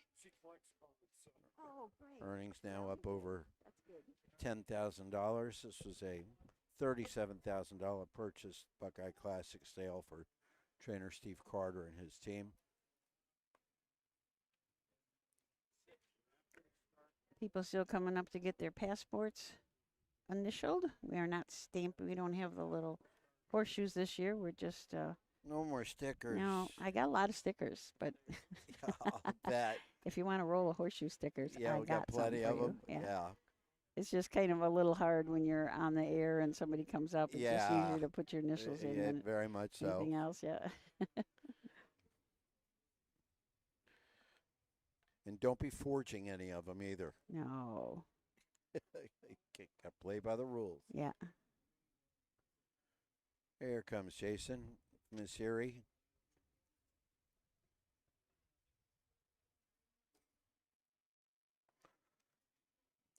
Four starts, 3 wins. You can't do much better than that, can No, you? I was looking. I didn't see what happened to the 3 in that race. I was expecting a little bit more.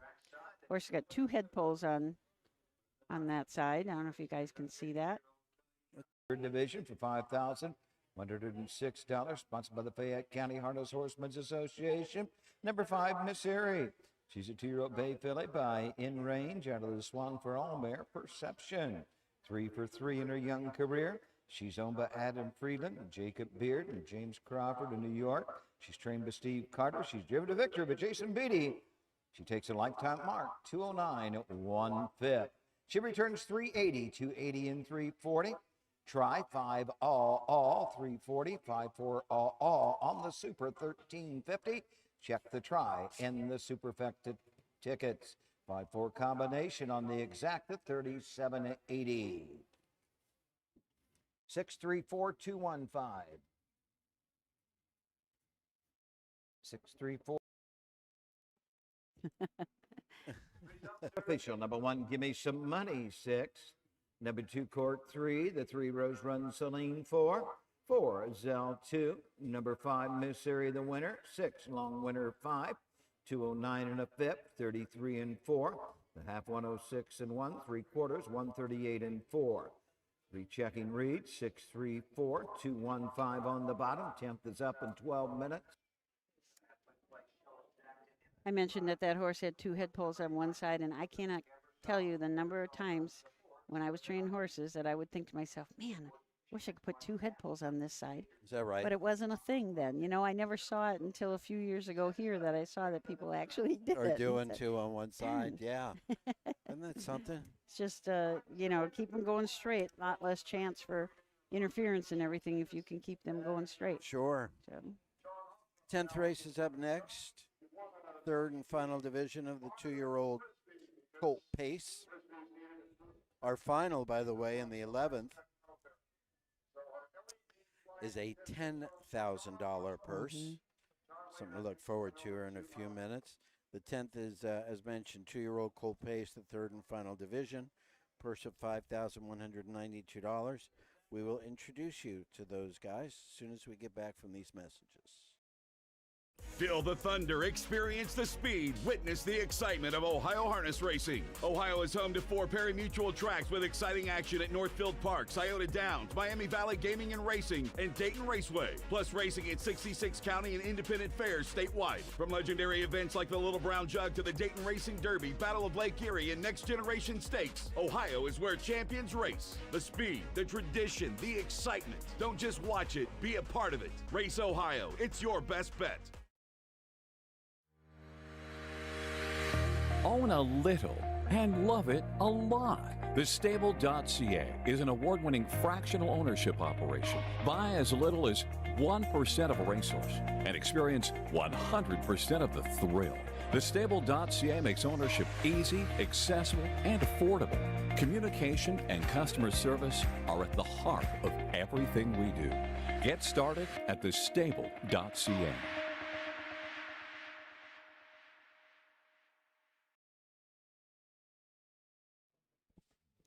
the Pentultimate.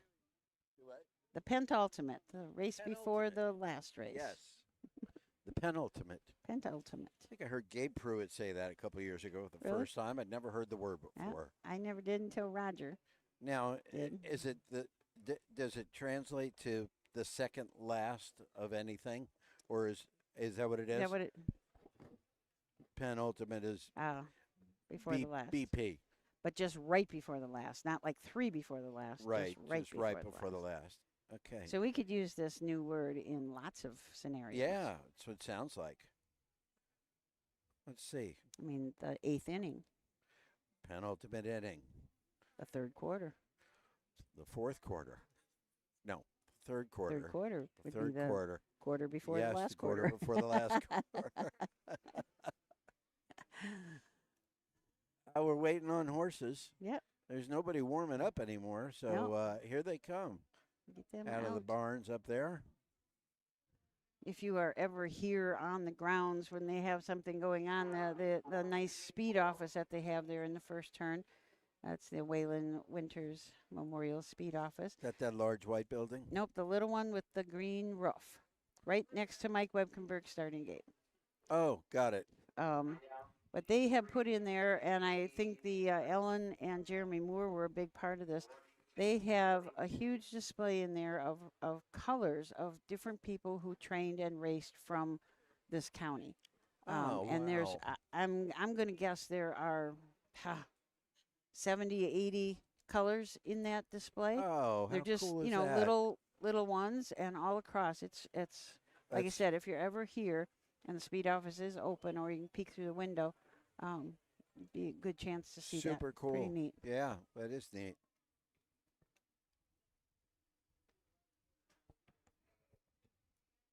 Jay Wolf was on the broadcast with me at Bucyrus, and he has a notebook, and he has all drivers in there with their statistics and a little drawing of their colors.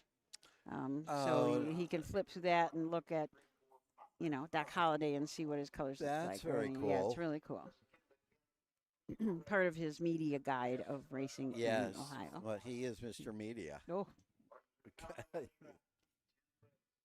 I'd never want to bet against him. No. With what he knows. Or play harness racing trivia against him either. Yep. Not a chance. He's a bright man. I saw him at the Delaware qualifiers. Yep. A while back. Always good to see Jay. He is just so interesting because he can remember everything. Yeah. Especially about stuff at the jug. Chance, driven by Scott Ferguson.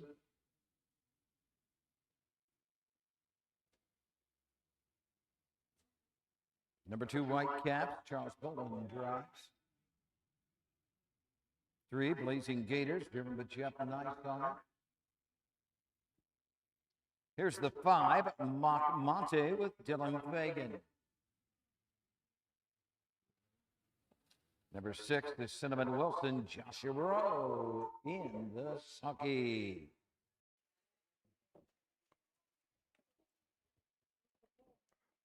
Okay, got 5 out of 6. We're missing Suma Delight. Suma Delight. Here comes. Where? Right in the gate. Oh, there. Mm-hmm. Okay.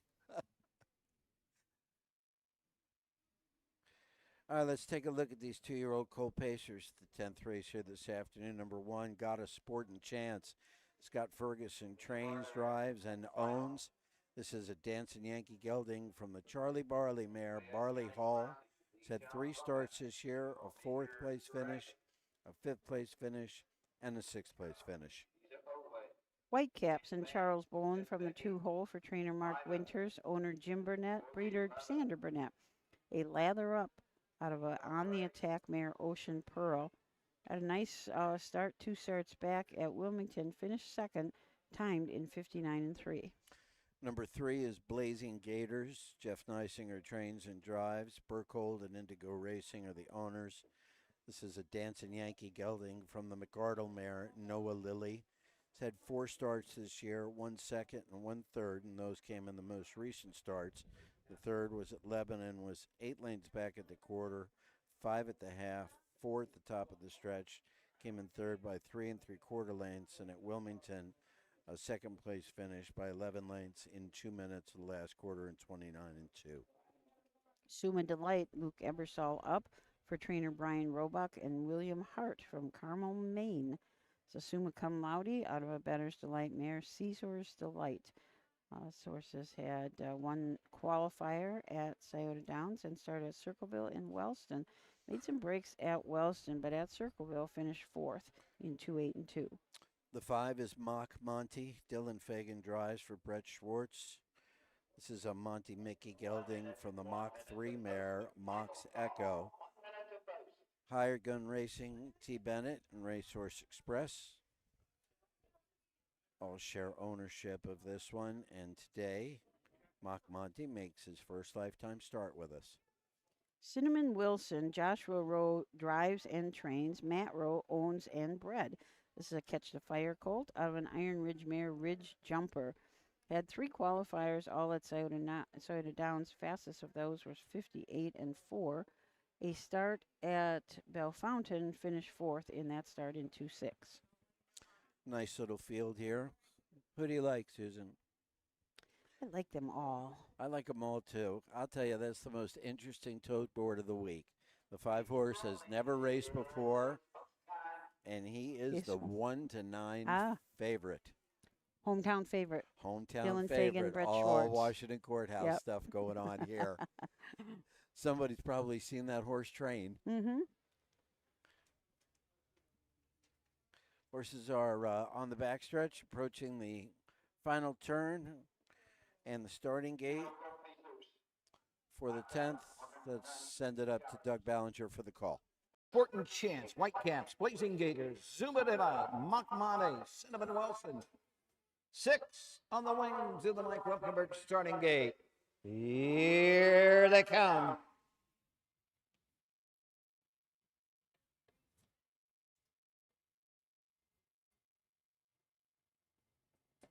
They're up and pacing Whitecap. Charges the gate from the inside. Blazing Gators to the outside of Blazing Gators.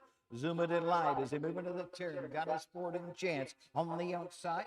Monty and trailing up field. Cinnamon Wilson straight line at field of 6. At the opening 8, White Caps. Charles Bowman will guide him to the backside. Blazing Gators is second. Zuma Delight is third. Monty fourth. Fifth on the outside. Cinnamon Wilson racing 6 is got a sporting chance across the backside. Stepping by the opening quarter. White Caps. Your great gilded son of White Caps and lather up leads the way through a quarter and even 31 seconds as it races around the turn. The 2-hole trip belongs to Blazing Gators, moving to the outside. Zuma Delight from third. Cinnamon Wilson moves to the outside fourth. He'll pick up that cover. Racing fifth as they pass the stand for the first time is Mock Monty and treading up the field. Got the important chance. We got 4 in. We got 2 out at the half. And they're coming after the leader. White Caps on the outside. Zuma Delight is on the leader's wheel. Blazing Gators takes a short round. He's third on the outside. Cinnamon Wilson fourth. Off a half in 103. Mock Monty is fifth and got a sporting chance. Can see them all across the backside for the final time. White Caps has the lead. He's got every call. Blazing Gators closing the gap is second. Zuma Delight is third. Cinnamon Wilson is fourth. Mock Monty is fifth. Got a sporting chance is sixth. They're into the far turn.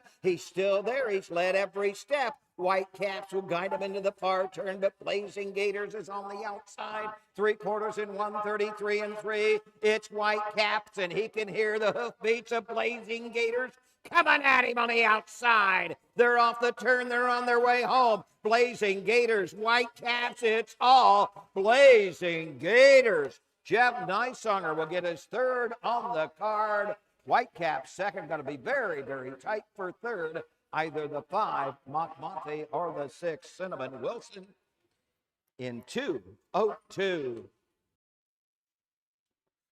Again, starting from when the gate left the horses at the beginning, Jeff Neisinger just tucked right into the 2-hole and sat there until they turned for home, the top of the last turn there. Zuma Delight kept on trying to make a move, but didn't have enough to get past. So Blazing Gators with the win, with Dancing Yankee gelding from the McArdle mare Noah Lilly for Burkhold and Indigo Racing out of Los Angeles, California. Jeff Neisinger with the train and the driving win. That's the first win for this one. A win, a second, and a third in 5 lifetime starts.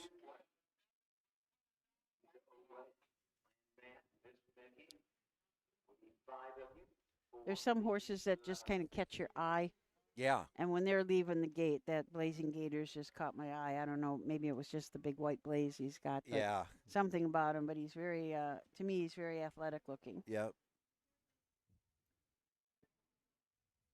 And Blazing Gators on his way back to the winner's circle.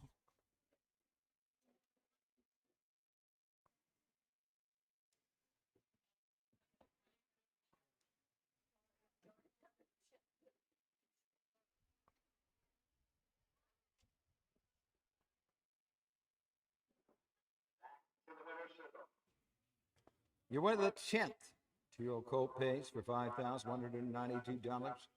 Third division. This race sponsored by Thank You Veterans. Number 3, Blazing Gators, the 2-year-old bay goat son of Dancing Yankee out of the McArdle mare. Nola Lilly, first career win, lifetime mark 202. Owned by the partnership of George Burkholz, Sarasota, Florida. Indigo Racing, LLC, Los Angeles, California. Jeff Nysonner trains and drives. Jeff gets his third driving win of the day. Blazing Gators home in 202 takes the third division. The Ohio Colt Racing Association 2-year-old colt pace, returning $13.80 to win. Trifecta $20, exacta $5. Number 1 got a sporting chance 6. Number 2 White Caps 2. 3 Blazing Gators the winner. The 4 Zuma Delight 5. 5 Mock Monty 3. 6 Cinnamon Wilson 4. 202 the winning time. 31, 103, 133 and 3. 6, 2, 1, 5, 3, 4 on the bottom. 11th and final is. What was the final time, Susan? Did you get that? 2-2 flat. 202. Came home in 28-4.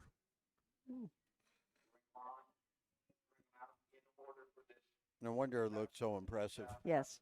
You know, Yeah. it's pretty good. Hey, guys, we got one more. 11th race is up next. The 39th annual D.E. Mossberger Fayette County Classic. This race is sponsored by Midland Acres, the Fayette County Travel and Tourism Bureau, the Fayette County Agricultural Society, and it has a $10,000 purse. And there's 5 horses, and we'll introduce you to them when we come back from our final break.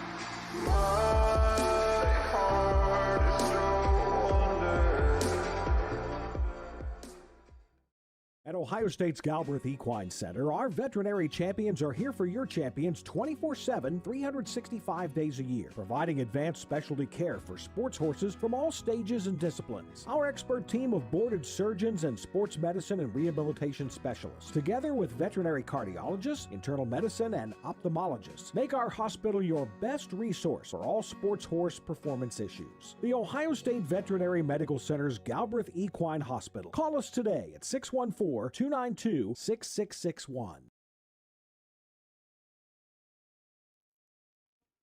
Welcome back to the finale.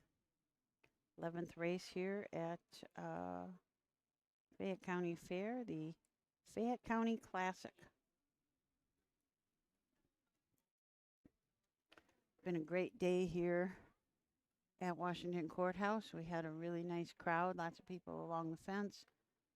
They gave away a lot of prizes, a lucky loser or second chance or however you want to call them, and some T-shirts, which they're slinging T-shirts right now. Jimmy Byers is slinging some up.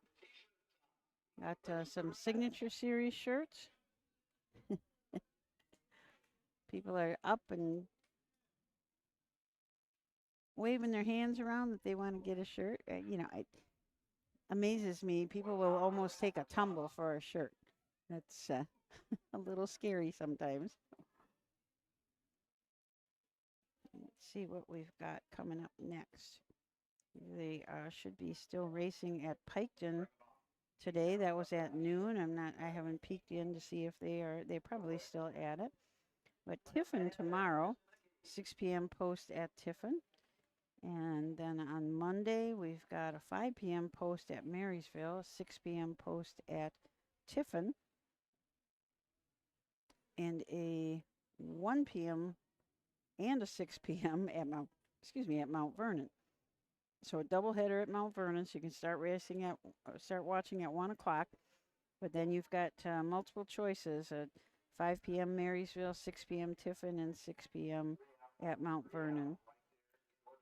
Marysville also on Tuesday, as well as Sydney and Painesville. So lots of racing coming up in the next few days for everybody to keep an eye on.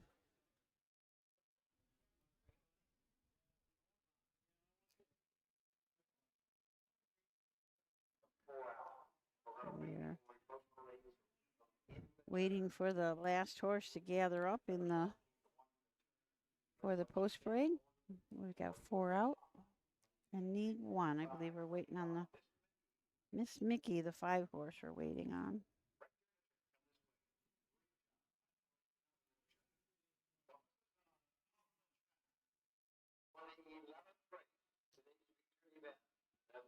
Annual Fayette County Classic, the D.E. Mossberger, sponsored by Midland Acres, Fayette County Travel and Tourism Bureau, the Fayette County Agricultural Society.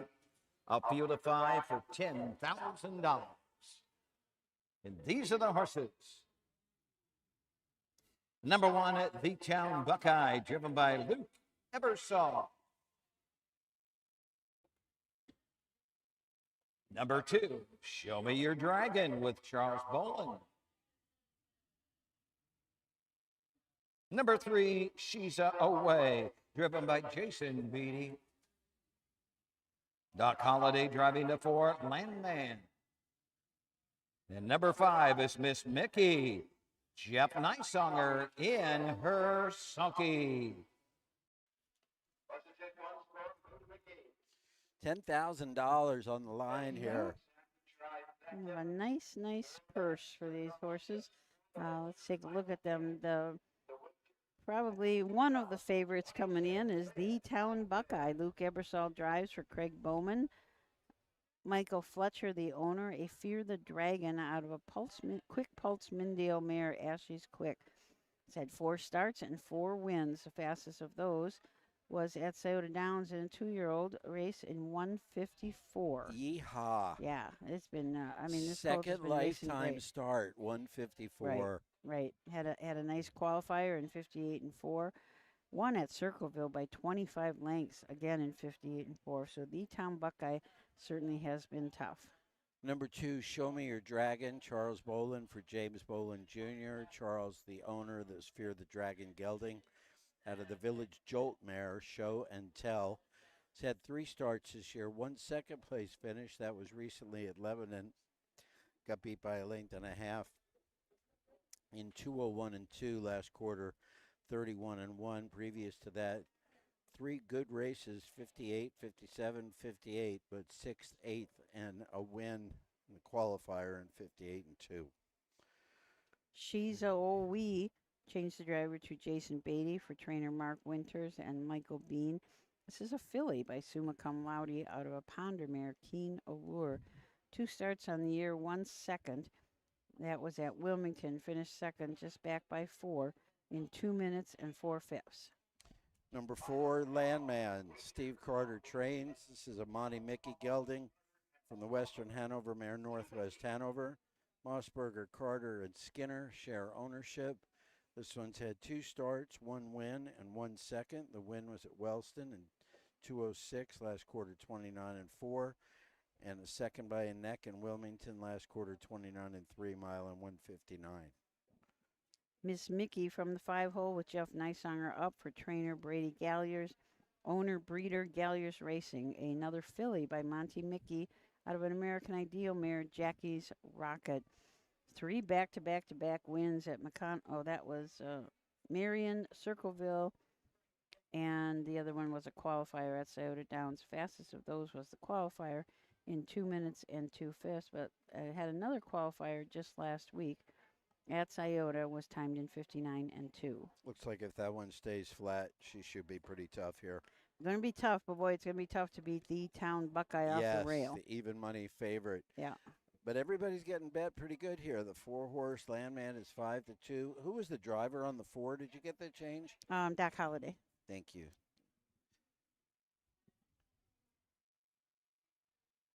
Yeah, this could be one of the fastest of the day. Some horses that have already been there, already been sub 2-minute miles.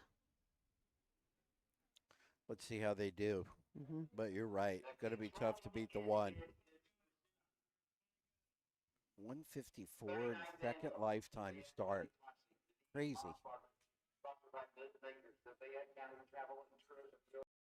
To the starting gate at the top of the last turn for today's finale, 11th race versus $10,000. Let's go to Doug Ballinger for the call. Landman on the outside, Miss Mickey.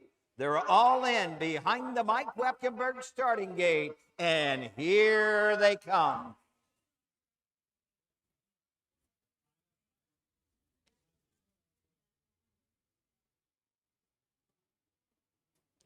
They're off and pacing. The Town Buckeye steps right to the front. She's away, comes out in second.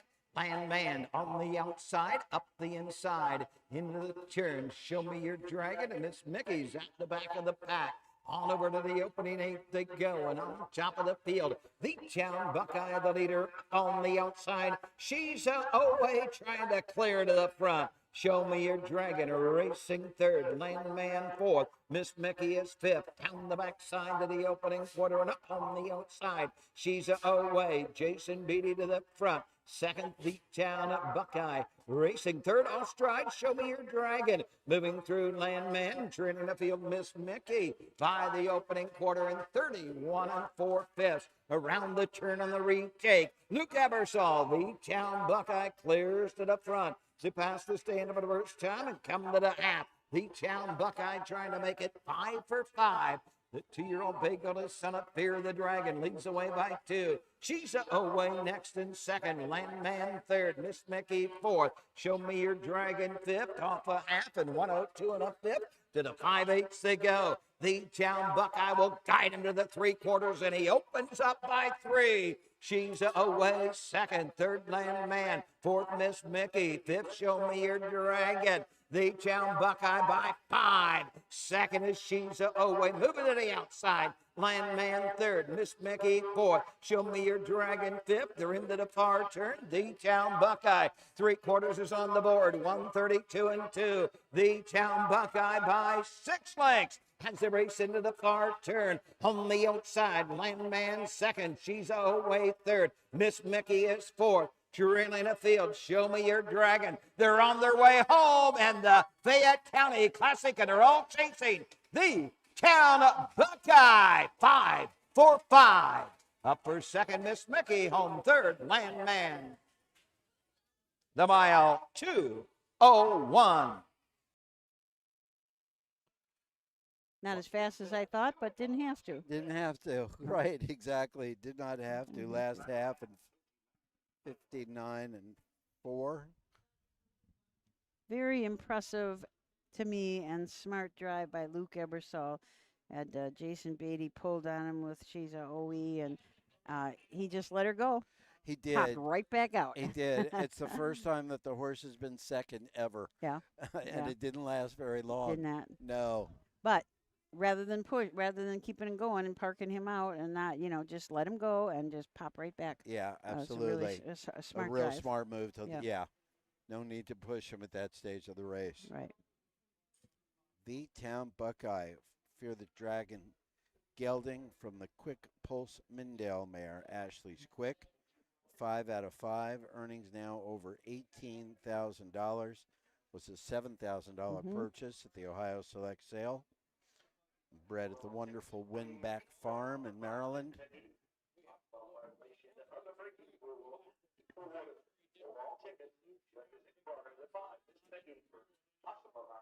Yeah. Oh, I didn't see that. Yeah.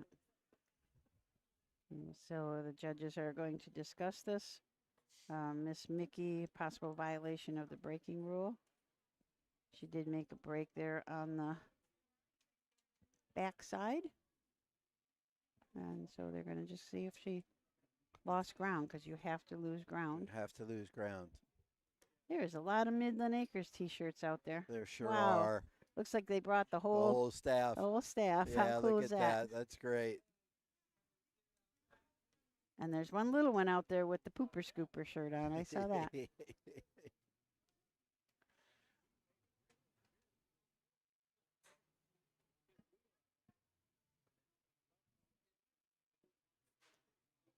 I don't think the Some happy people. yeah, I don't think the inquiry involves the winner at all, though. No. Just on No, he was clear of side all horse. that. Yeah.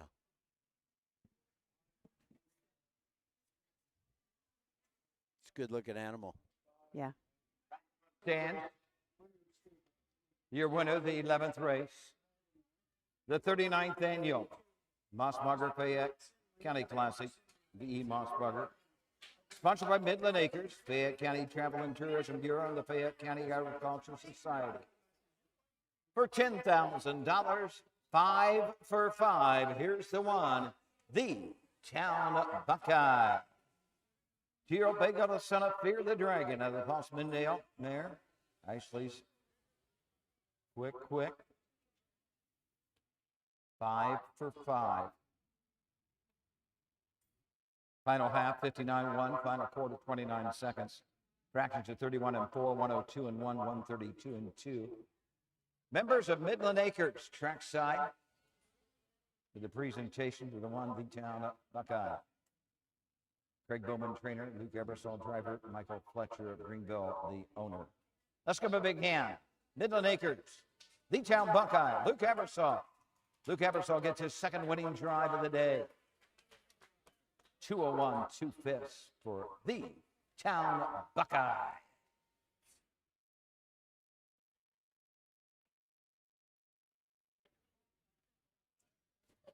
Okay, so we're going to get the results for you. Official results soon. We did have an inquiry, so judges will have to take a look at that one. Take a look at that, yeah. What a nice little race card this was. This was great. Yeah, this was perfect. Absolutely. I like that 11 o'clock post time. It is kind of nice, yeah, isn't it? It is, yeah. You can see everybody here in the grandstand staring at the judges up behind us. Yeah, waiting. See you down the road, sir. I'll see you. So we will wait for those results. Yeah. No violation on the 5, Miss Mickey. The winner 340, 210, 210. Trifecta 1820, exacta 1080. Number 1, the Town Buckeye, the winner. The 2, Show Me Your Dragon 5. Number 3, She's a Owe 4. Number 4, Landman 3. 5, Miss Mickey 2. 201 2/5.